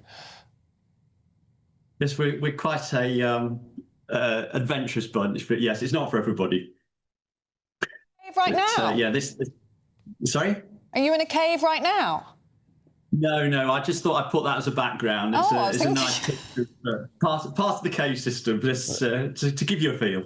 No, I thought we had a surprisingly good signal, Tim, down there. Now, tell us about this new cave, because I mean, it's obviously not very common to discover something this big. Yes, it's not that easy, if I'm honest. Really, a lot of thanks has to go to Paul Taylor and his friends back in the middle of the early 90s, where this choke-filled depression, they did some massive engineering works to open it up. So there's a natural cave underneath, but last glaciations have filled it all up. So they did the bulk of the work back in 1990 to discover some rather miserable passage, if I'm honest, around about a kilometre's worth. That ended in a big boulder choke. So myself and half a dozen colleagues have spent about a dozen trips basically trying to break through this boulder choke, which we finally did in August last year. But it's a very flood-prone cave, so access is limited to when it's not raining. How do you even discover how long it is? I mean, we're talking about the size of it and substantial, but I mean, presumably it could be even bigger, could it? I mean, is it fully explored? Are you sure you've hit the end of it? The short answer is no. We're still exploring it. So we use digital surveying techniques. So we survey as we go. We conserve the passage as we go. We're very conservation conscious because there's some beautiful formations and floor deposits. And there is still lots of open cave. We just have not had the time or the resource, and we'll be going down this weekend and mapping some more. So hopefully we think we can interconnect. We can get a 25-kilometre system stretching all the way from Edge End to the WWII Valley. So it'd be absolutely amazing. When you talk about the formations, what sort of things are you seeing? Your classic show cave formations of stalactites and stalagmites, but there's some very fine straws that we call helictites that are all curved like spaghetti. There's drafts in the cave, there's very fresh air, and they make really interesting formations. There's very interesting mud deposits as well that were left from the last glaciation, and what we call cryogenic calcite. It looks like white powder on the floor, and these are all unique. And I think in previous generations we haven't acknowledged the value of these. So a lot of historical finds, these formations have been lost, but we literally put preservation at our forefront. And so if people visit it today, it's as we found it. And Tim, do you think there are lots of uncovered caves still in Britain? Almost certainly, yes. Each decade we seem to uncover a bit more. So somebody said about 20 years ago there's probably as much cave to find as there is underground, and there are discoveries more and more, but not necessarily this scale. So who knows? It's beneath our feet, it's hidden, and we just got to find it. It must be something quite remarkable, Tim, to walk into something or crawl into something and know you are the first human being ever to set eyes on it. That must be quite something. It is incredible, and one of our colleagues has actually been filming the adventure trips. So when we've gone into New Cave, and the expressions of people's faces and their excitement, it's like children in a sweet shop. It's just unbelievable, and memories to last forever. I mean, just staggering, because you just do not know what's around the next corner. And some of these passages are just absolutely massive. You know, there's no... People identify caves as small and horrible, and the entrance is a bit like that. But when you get into the big stuff, it is really, really big. You could fit churches in it. You could. Wow. It's mostly. It's lots of big boulders. It's like underground mountaineering, but yeah, it's unbelievable. It's so hard to explain that feeling. It's brilliant. Well, you've done a really good job of explaining it, actually. It sounds really exciting. Yeah, it sounds magical. Look forward to seeing some pictures of that, Tim. Really good to see you. Thank you very much indeed. Thanks, Tim. Now, do stay with us. Still to come, Claire Pearsall and Nigel Nelson are back with us, running through the papers. And there's Nigel with his trusty notebook. We'll see you in a few minutes. But first, here's the forecast for some of the top European destinations. I hope it doesn't rain. Don't worry about it. It'll spoil our holiday. Relax, we're totally covered. All Clear Travel Insurance sponsors GB News Travel Destinations forecast. There's the chance of a little bit of light rain in Sicily over the course of the weekend. Small chance of some showers in Mallorca as well. Plenty of sunshine for Greece. That should continue for the next few days. We've seen some wet weather across Croatia recently, but the showers here are also clearing. There's that thicker cloud and patchy rain that may affect Sicily. 1 or 2 showers for Mallorca and Menorca. Small chance of a shower or 2 in southern Spain as well. But generally, Spain and Portugal and the Canaries set fair with plenty of sunshine for the next few days. All Clear Travel Insurance sponsors GB News Travel Destinations forecast. Good afternoon, Britain isn't just about us. The wonderful thing about this programme is it's about everyone watching. It's an interactive programme. Well, there absolutely is something to see here, and we're going to be talking about it more. Whether it's breaking royal news, please bring us up to date, or indeed a particularly punchy speech in the House of Commons. Very, very curious. We bring it to you live, and then we bring you live reaction as well. That's Good Afternoon Britain, weekdays from midday. Only on GB News, the People's Channel, Britain's news channel. Good Afternoon Britain, weekdays from midday. US Agricultural Secretary Brooke Rollins told GB News she wants the UK to put British farmers first in light of the new trade agreement between the two nations. Let's take a listen. Putting your farmers first and ensuring that the backbone of your country. You can't have true national security without food security. Well, they're hiking taxes on these family farms. That's a big issue here. That's right, and that's a problem. I mean, are you worried about that? 100%. Why does she care about our farmers? Surely she just wants to sell US goods over here. Oh, I think it's perfectly consistent to say that, you know, you should care about your farmers, we should care about our farmers. We can all love our farmers. It's also a great name, Brooke Rollins. But I'm here at the Balmoral Show, and everything is around us here. We've come inside to the food hall, and joining me is Michelle Shirlow of Food NI. Good afternoon, Michelle. Afternoon, Dougie. Tell us, what is the industry? What's the feeling in the food producers at this moment? Well, as you can see all around you, there's lots of success. There's lots of innovation. We have over 120 producers here, and we've had all the top supermarket buyers in this morning.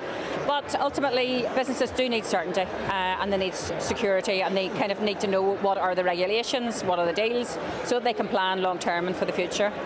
What government does in a low level or consultation papers starts to climb up the line. First it's national insurance, then inheritance tax, then we have phosphate regulation that is going to mean in Northern Ireland we will have to have 2 acres per cow as opposed to 1, and all of this is costing money to our biggest industry, and it will eventually cost jobs. Michelle's saying there, business needs certainty, and that's what they're really looking for here at the show. GB News, the People's Channel. Exciting news. Every Friday, my Patrick Christie's Tonight Show is going to have a twist to it. We're welcoming some special guests. You. That's right, on Fridays I'm going to be doing my show in front of a live studio audience, because this show is about you and what you have to say. It's going to be the same big debates, same big topics, same big opinions, but every Friday night at 9 p.m. you are invited to come on down to Patrick Christie's Tonight to be a part of the action. Only on GB News, the People's Channel, Britain's news channel.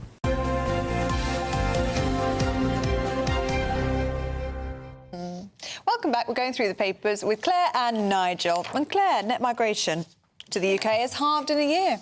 I mean, this is the endless organisation of migration in the UK, and no government can actually get a handle on it. But I have to say that the credit to the reduction in net migration figures is down to the last Conservative government. Despite you have to say that, but it's true. It is true. Those are the measures that were brought in by the Conservative government to reduce the amount of people being here and also the dependents that they brought in.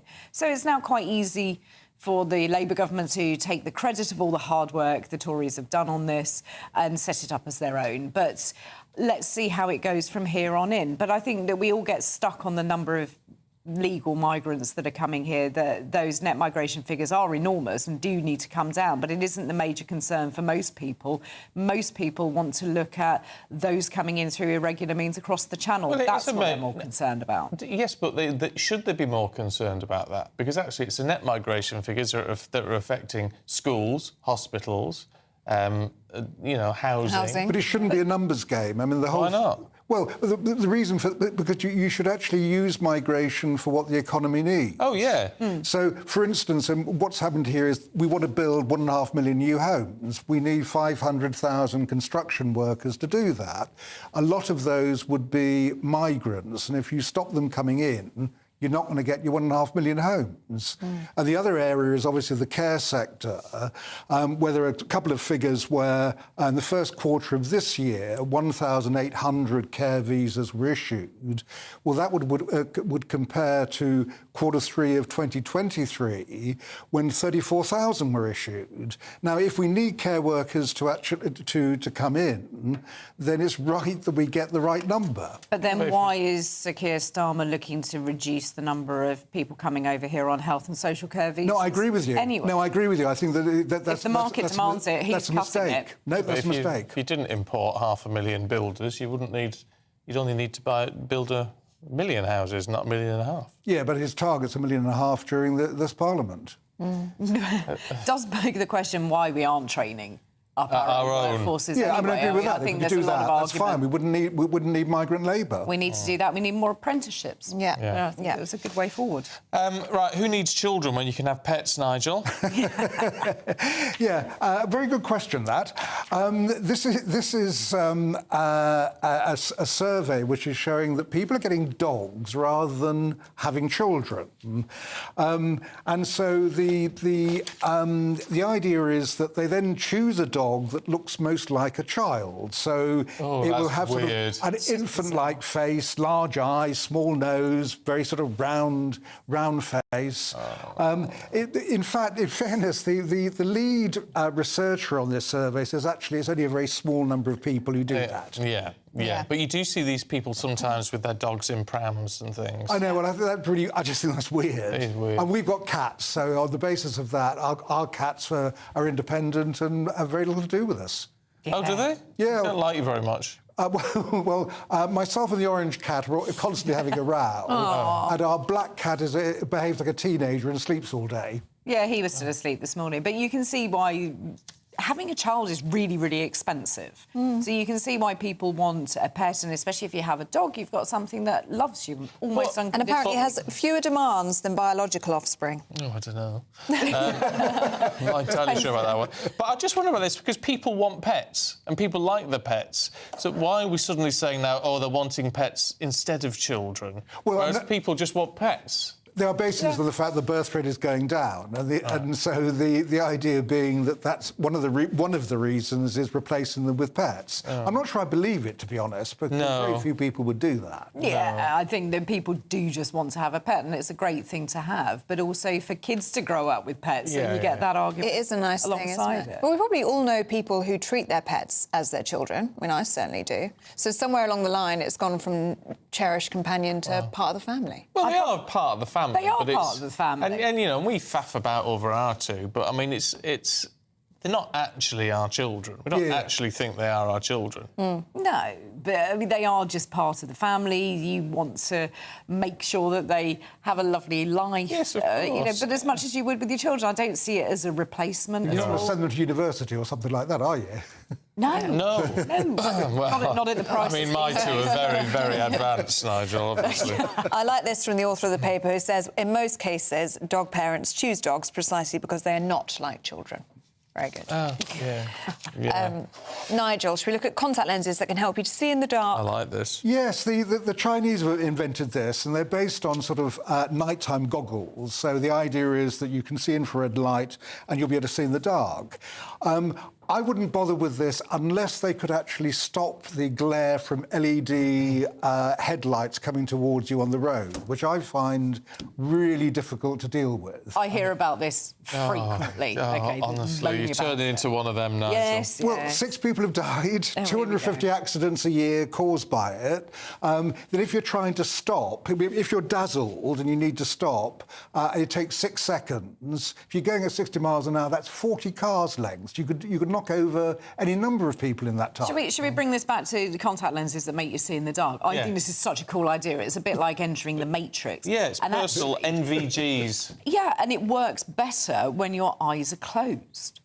So you could almost walk around. You could sleepwalk to the fridge. You could sleepwalk to the fridge, to the bathroom without tripping over things on the landing. Because it's going on infrared. You don't. It's going on infrared. Yeah. So it actually works better when your eyes are closed. Oh, that's quite cool. I think this is such a cool thing. Really cool. I'd be first up to have those. Yeah. Are you sure you've not just made this up in a drunken in a drunken state when you're at the Drunken Duck, Claire? Drunken Duck. Now, we do love a good pub name in this country. Yeah. We're very, very proud. And the Drunken Duck has been crowned the nation's best pub name. Well, I do like that. I disagree. Really? I disagree because the Moody Mare in Merriworth, near where we live. Moody Mare. Moody Mare. Much better. Very good pub, but a much better name. We've got the Moody Cow down here as well. And the Itchy Pig. In the old days of Fleet Street, when journalists wanted to get their expenses up, we wanted a pub in Fleet Street called the Fraudulent Conversion, which simply served blank bills. You could fill it and then put on your expenses. I think that says a lot for your profession, doesn't it? Always changed. I mean, the Dog House is a good one. Yeah, that's a good one. The Honest Centre I've seen. The Honest Politician apparently is a pub name. Yeah, that's a good one. The most common ones in this country are the Crown, the Royal Oak and the Red Lion. Yeah. I think we can all believe that, can't we? Yeah. We've got 2 of those names where we live, in a very small village. There's the Royal Oak and the Red Lion, but also the Badger. Oh, the Badger. Top name. Yeah, it's quite nice. There was. It shut down a Stagger Inn. Near us, which that's is quite good. I like that. Yeah, the Stagger Inn. Yeah. We've got the Nobody Inn and Sir Loin of Beef.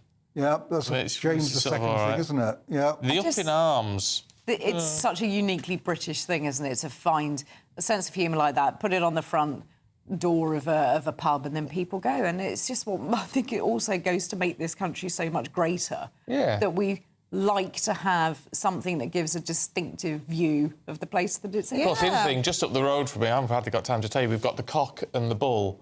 Amazing. Which was where a cock and bull story comes from. Because you staggered from one to the other and then you were drunk. That's where it is. Stony Stratford. Very good. Yeah, what an education it is coming here. It is, Every day's a school day. Right, you two. Thank you very much indeed. Let's get a check on the weather with Alex.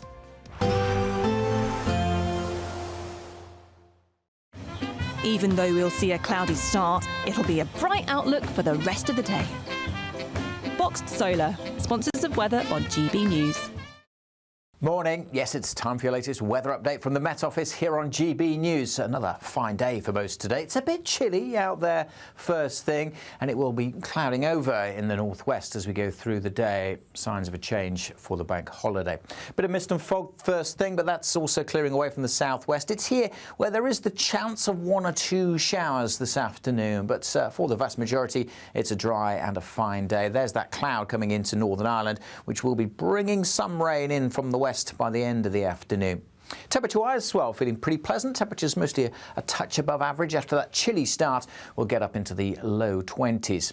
It will be a fine evening, by and large, across central and eastern parts. Still the small chance of the odd shower across parts of Somerset, Devon, Cornwall, perhaps Dorset and Hampshire as well. But the vast majority here staying dry. It's not going to stay dry, though, in Northern Ireland. There's that cloud and rain trickling in, turning damp by this evening's rush hour for many. And that rain just by 5 or 6 o'clock creeping into the west coast of Scotland as well. Much of the rest of Scotland, though, dry and fine, but temperatures falling away quite sharply this evening.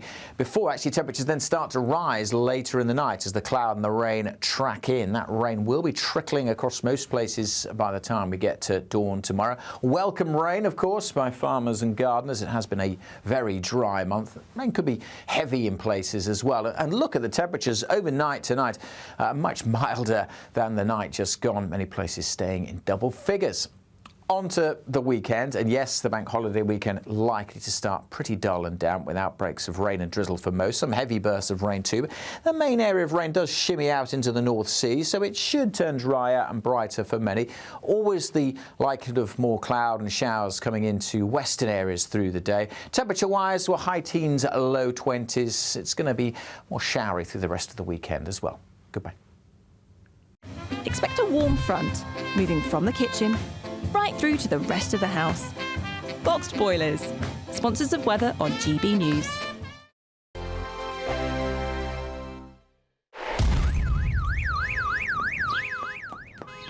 Crash Law 24 sponsors GB News Traffic and Travel Report. Good morning. This is the latest AI travel news from gbnews.com. The M876 at Junction 1 approaches the M80 southbound, restricted by a road traffic incident. On the A470 southbound, traffic is congested between Taffs Well and Corriton Interchange. In Northumberland, a broken-down vehicle impacts the A1 southbound between the A197 and A19 junction. In Nottinghamshire, a vehicle fire on the A1 southbound has closed one lane between the A6075 and A46. Cheshire East faces delays due to a collision on the M6 northbound, disrupting 2 lanes between junctions 16 and 17. For more travel news, go to gbnews.com. Crash Law 24 sponsors GB News Traffic and Travel Report. Someone is going to win the biggest prize package to date, and that someone could be you, driving away in this Elnag Baron 560 motorhome. It has plenty of room for your family of 4, comes complete with kitchen, bathroom and all the space you'll need for life on the road. Plus, we'll also give you a further £5,000 in tax-free cash to spend however you like. For another chance to win the lot, text WIN to 63225. One entry costs £2.50 plus one standard network rate message, or text BONUS to 63225. 5 entries cost £5 plus one standard network rate message. Go to gbnews.com/win. Entries start at £2.50. Call 0903 686 3232. Calls cost £2.50 plus your network access charge. Or post your name and number to GB13 PO Box 8690 Derby DE1 9TT. UK only. Entrance must be 18 or over. Lines close at 4 p.m. on the 6th of June. Please check the closing time if listening or watching on demand. Good luck. Westminster, the ultimate clique. And you're fighting like rats in a sack. But here on the Camilla Tominey Show, we ask the questions the establishment media is too scared to ask. OK, let me ask you a straight question, because I know you're a straight-talking politician. Whether it's net zero, illegal immigration or law and order, nothing is off limits. You had the power then. Yeah, as I and say, now you've lost it. That's the Camilla Tominey Show, a politics show that's fearless. But no, let me finish my question if you don't mind, because it is my show. Sundays at 9:30, only on GB News, the People's Channel, Britain's news channel. No matter the state it's in, this is our nation. Join me, Jacob Rees-Mogg, for a genuine, honest discussion on where we have been, where we are going, and where we are with the people who set the direction. That's State of the Nation every Monday and Tuesday at 8 o'clock. Only on GB News, the People's Channel.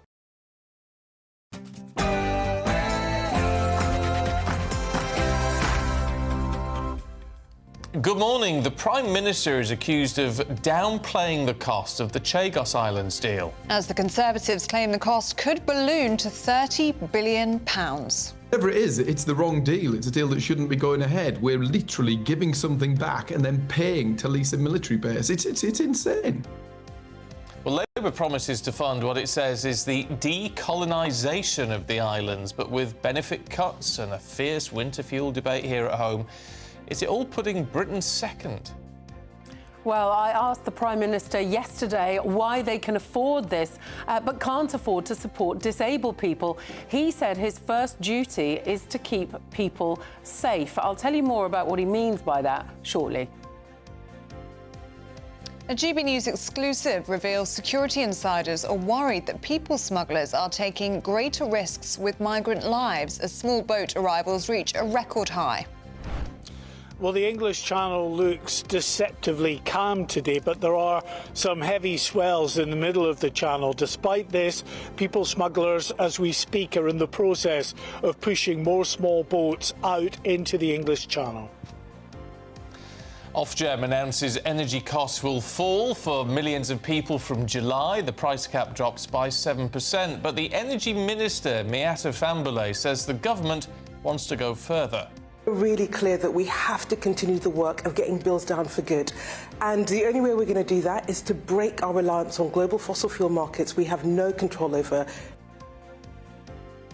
A man is charged with first-degree murder after 2 Israeli embassy staff were killed, with Benjamin Netanyahu blaming a rise in anti-Semitic rhetoric from Western governments. As the government's overhaul of planning laws threatens their green policies, we're finding out how protest groups plan to stop the Prime Minister's plans to turbocharge house building. Pretty cold out there this morning for this time of year, but it's going to be another fine day by and large. But the weather is on the change for the bank holiday weekend. Find out all the details for today and tomorrow by joining me later for a full forecast. It's just gone 9 o'clock. I'm Stephen Dixon. I'm Ellie Costello, and this is GB News Breakfast.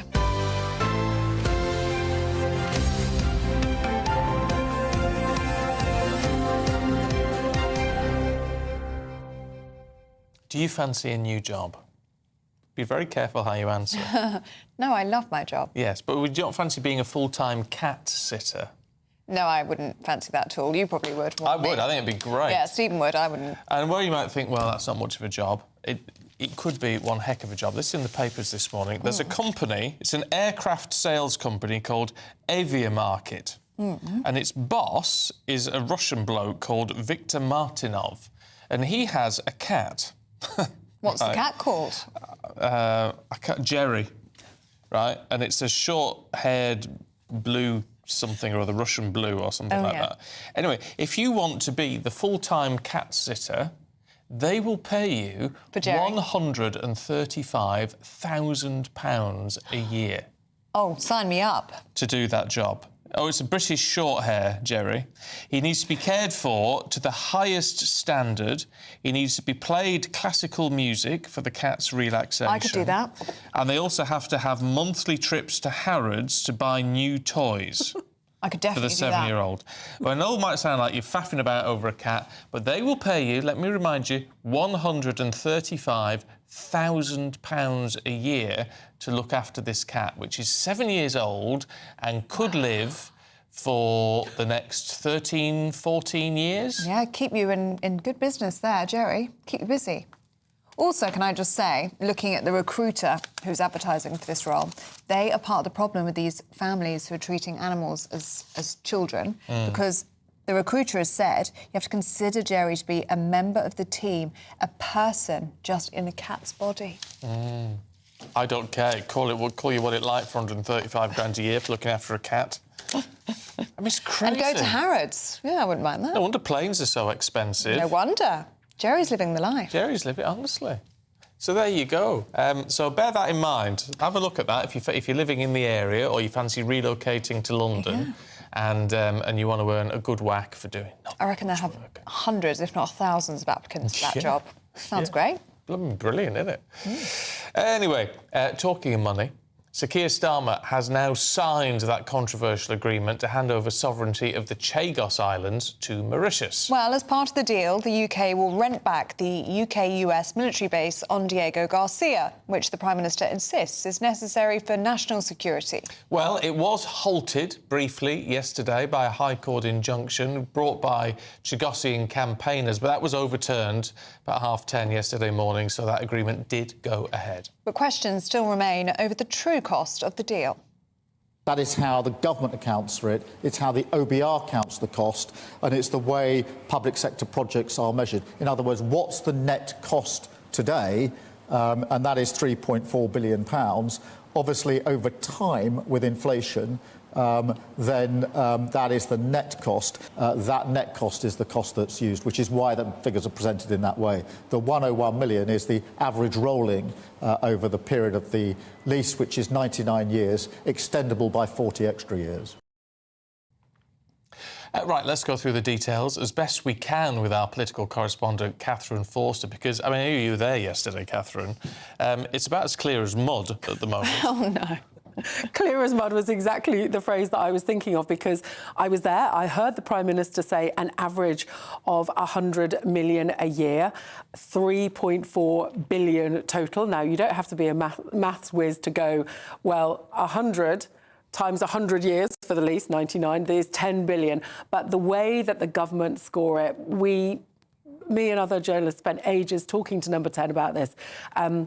Not much clearer at the end of it. Suffice to say, we have handed sovereignty over to Mauritius of islands that we owned, and we are now paying 100 million a year average to lease them back. It's worth saying that the government's line is that they literally have no choice. There was a legal ruling a few years ago saying that Mauritius should have the islands.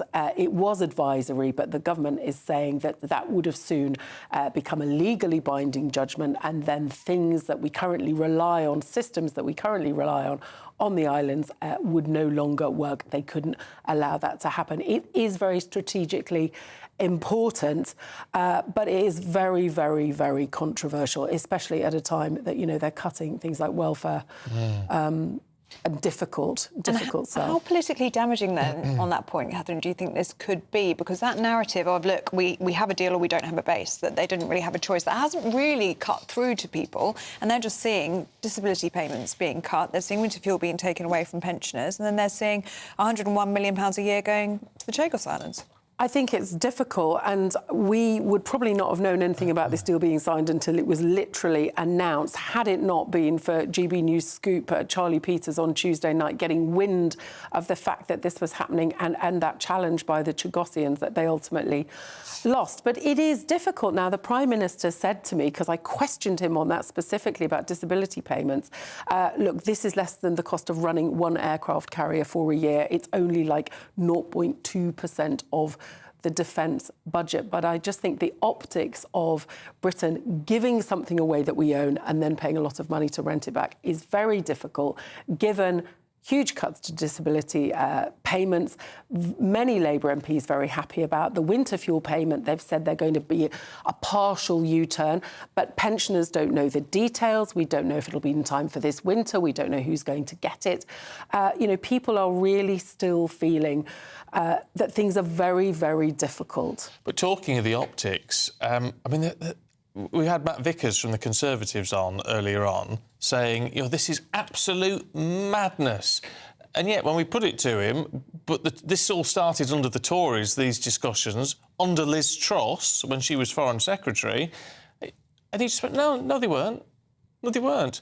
But they were. There were discussions going on for several years, because following the judgment by the International Court of Justice saying that Mauritius should have sovereignty of these islands, the government had to engage. Mauritius has been wanting these islands for decades. They didn't belong to Mauritius.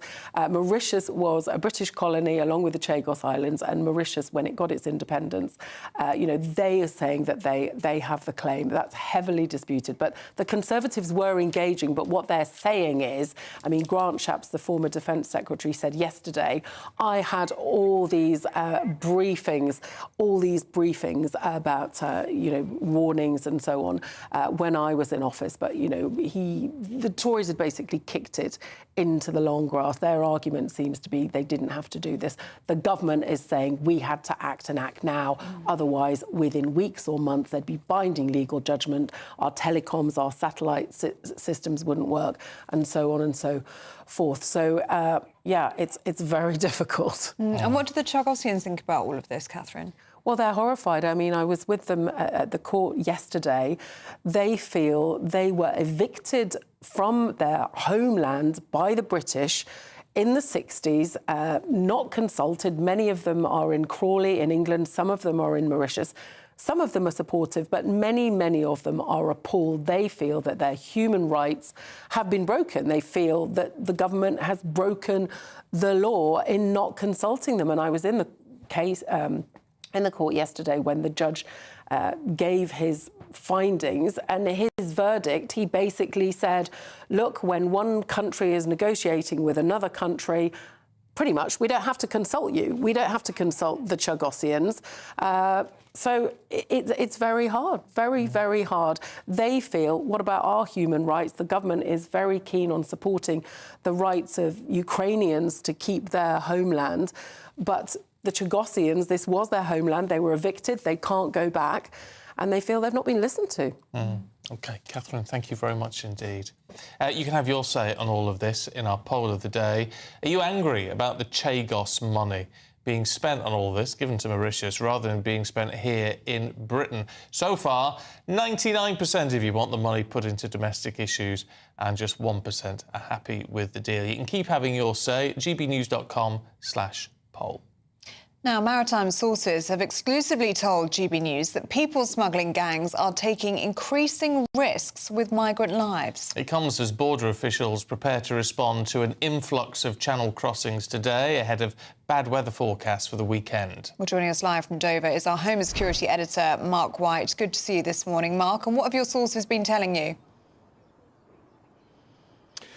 Well, those senior maritime security sources are deeply concerned at what they see as increasingly reckless behaviour by the people smugglers pushing these small boats out into the English Channel in conditions that are just not conducive to putting these flimsy vessels out into. And today will be the last day for about a week where it's possible to cross the Channel in these small boats. The weather window will start to close in again about 1 o'clock this afternoon.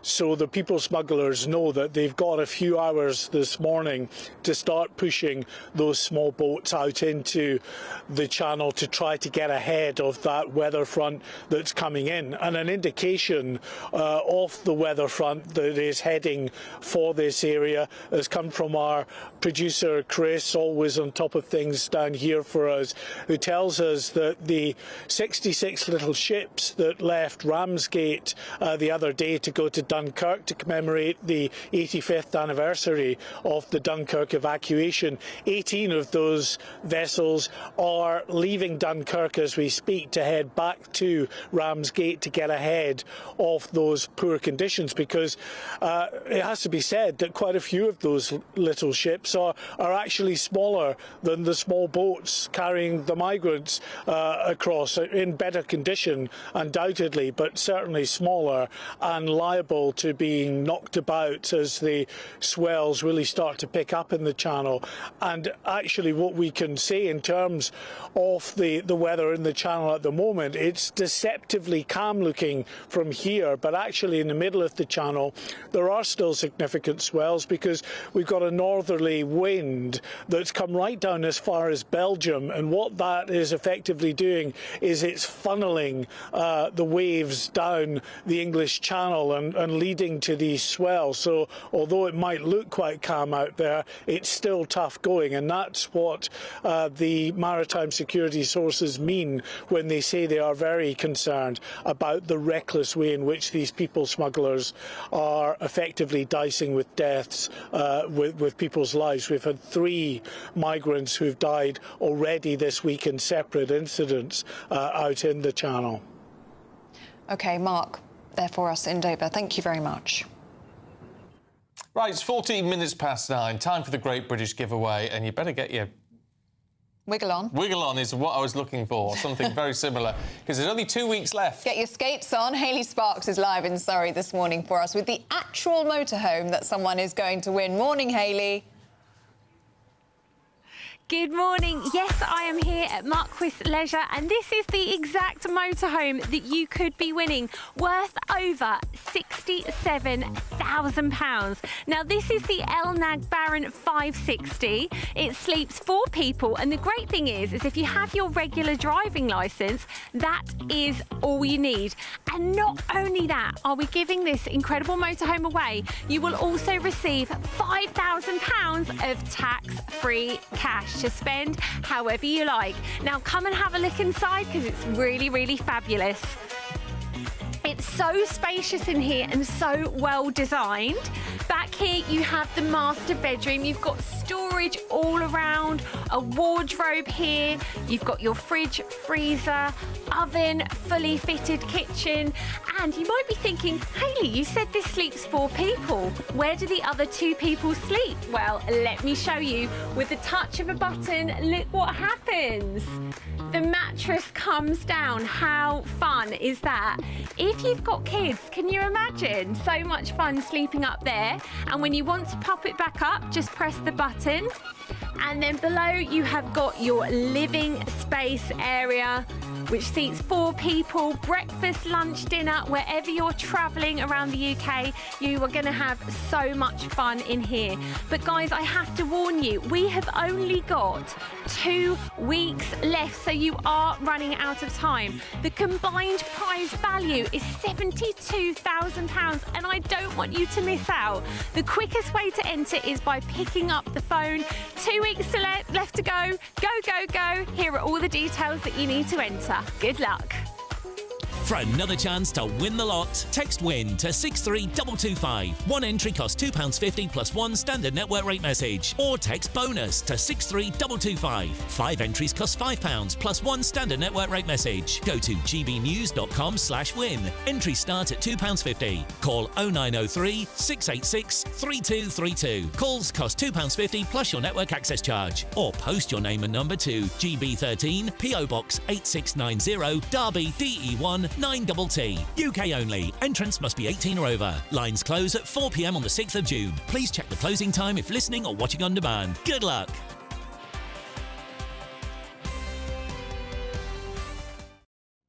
Yes, good luck. Now do stay with us. Still to come, the government is turbocharging house building, but is it to the detriment of the environment? We'll find out more next.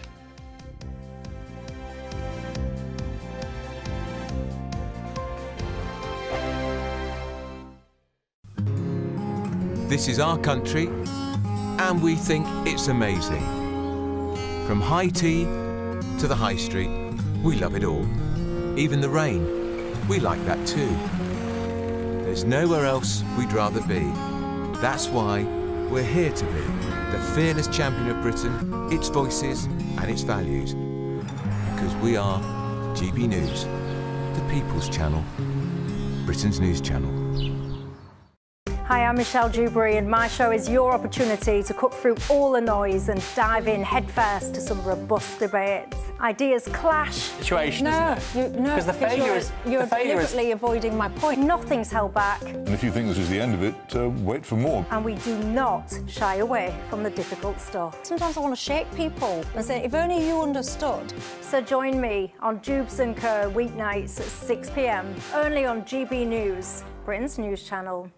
Good Afternoon Britain isn't just about us. The wonderful thing about this programme is it's about everyone watching. It's an interactive programme. Well, there absolutely is something to see here, and we're going to be talking about it more. Whether it's breaking royal news, please bring us up to date, or indeed a particularly punchy speech in the House of Commons. Very, very curious. We bring it to you live, and then we bring you live reaction as well. That's Good Afternoon Britain, weekdays from midday. Only on GB News, the People's Channel, Britain's news channel.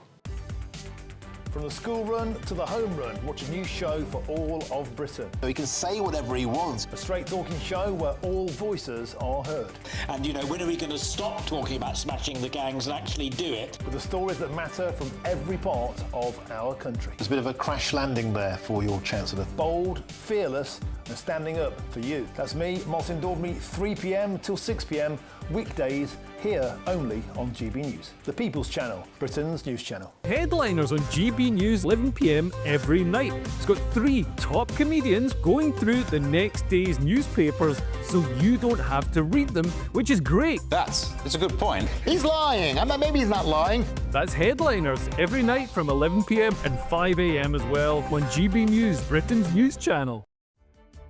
What is the state of our economy? What is the state of our National Health Service? What is the state of our schools? What on earth is going on? Understanding Britain means understanding the state we are in. This is State of the Nation with me, Matt Goodwin, Wednesdays, Thursdays and Fridays from 8 p.m. on GB News. We're proud to be GB News, the People's Channel, and as you know, we always love to hear your views. Now, there's a new way of getting in touch with us at gbnews.com/yoursay. By commenting, you can be part of a live conversation and join our GB News community. You can even talk to me, Bev Turner, or any of the members of the GB News family.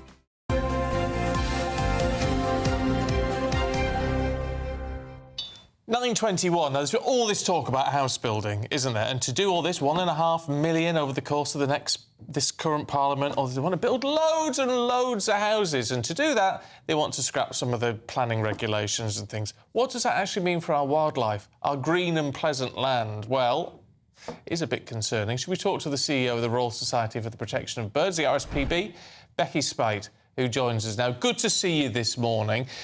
All this seems to have been thrown out the window. It's build houses at any cost. Yeah, we're really concerned about this planning and infrastructure bill. Part 3 of it is all supposed to be about nature. And actually what we think is it really guts the laws that protect nature, the way it's framed at the moment. So, you know, some of our irreplaceable habitats for nature. So things like, this time of year, bluebell woods. You know, people will have walked in fantastic bluebell woods over the last month. They're often ancient woodland. That's an irreplaceable habitat. You cannot just destroy that woodland and plant a few new trees somewhere else and think it's the same thing. So we're really worried about losing some of these irreplaceable habitats. And some of the species that are very place-specific, they have to live in the place where they are. And we think what's being proposed in this planning and infrastructure bill puts that at risk as well. So what it does is it says basically you can pay money as a developer into a pot and that will compensate for building practically anywhere. So it does away with this idea of avoiding some of these things that are our cathedrals of the natural world. It's the idea that you could build on a cathedral. You know, it's really, really ridiculous. So we really want to see amendments made to the bill so that it does what was promised, which is provide a win-win for the economy and for nature, and that's entirely possible. You know, we've been involved in housing developments in places where you can actually build in a way that is good for the natural world and great for people. They're fantastic places to live.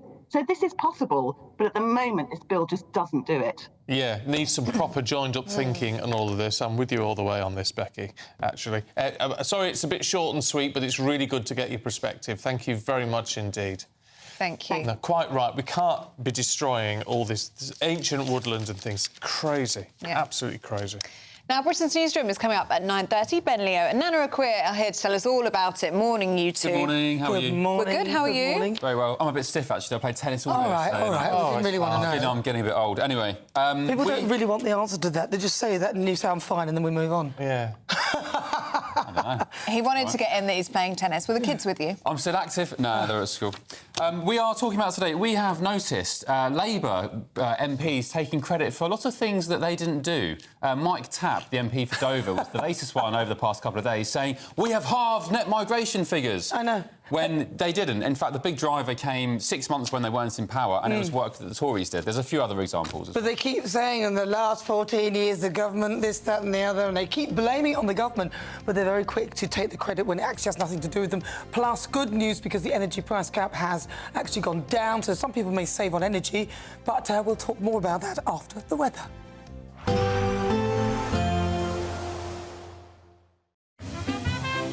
heavy showers first thing will be followed by a warm, cosy day. Boxed Boilers, sponsors of weather on GB News.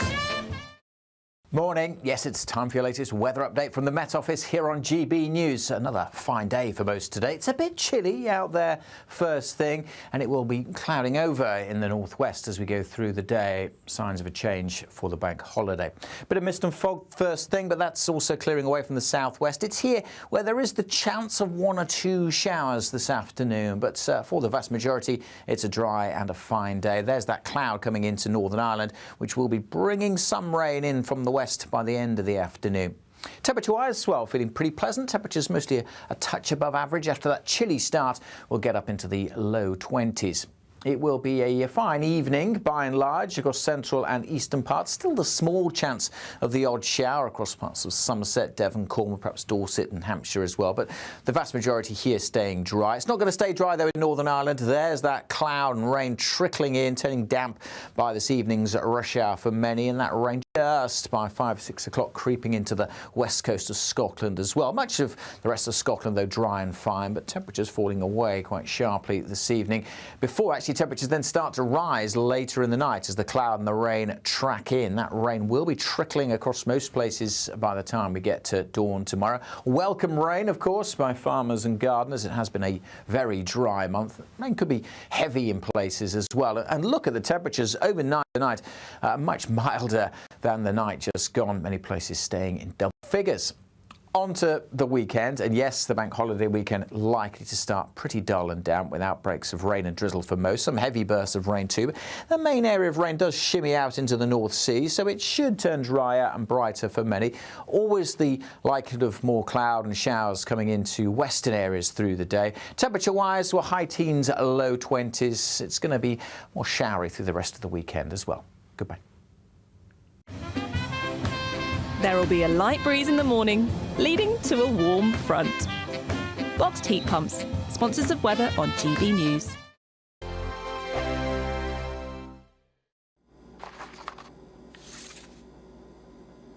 Crash Law 24 sponsors GB News Traffic and Travel Report. Good morning, this is the latest AI travel news from gbnews.com. On the M876 at Junction 1, expect restrictions approaching the M80 southbound due to a traffic incident. In Northumberland, the A1 southbound faces delays between the A197 and A19 junction due to a broken down vehicle with one lane closed. In Cheshire East, the M6 northbound between junctions 16 and 17 has a collision, closing 2 lanes and causing 40-minute delays. In Hampshire, on the A3M southbound between junctions 2 and 3, there's an accident with an overturned vehicle resulting in 1 lane closed. Plan ahead, and for more travel news, go to gbnews.com. Crash Law 24 sponsors GB News Traffic and Travel Report. This is GB News, Britain's news channel. Amy, how did you get into this beauty stuff? It's a good story, actually. I moved here years ago. I married a lovely Scotsman, and I was acting for a while, and then I was producing. And while I was producing, I needed a part-time job, and I got a job presenting beauty products at QVC, the shopping channel. And I was given a hair removal device. And although we did millions of pounds of sellout shows, they were oftentimes returned. Not due to my bad selling, but simply because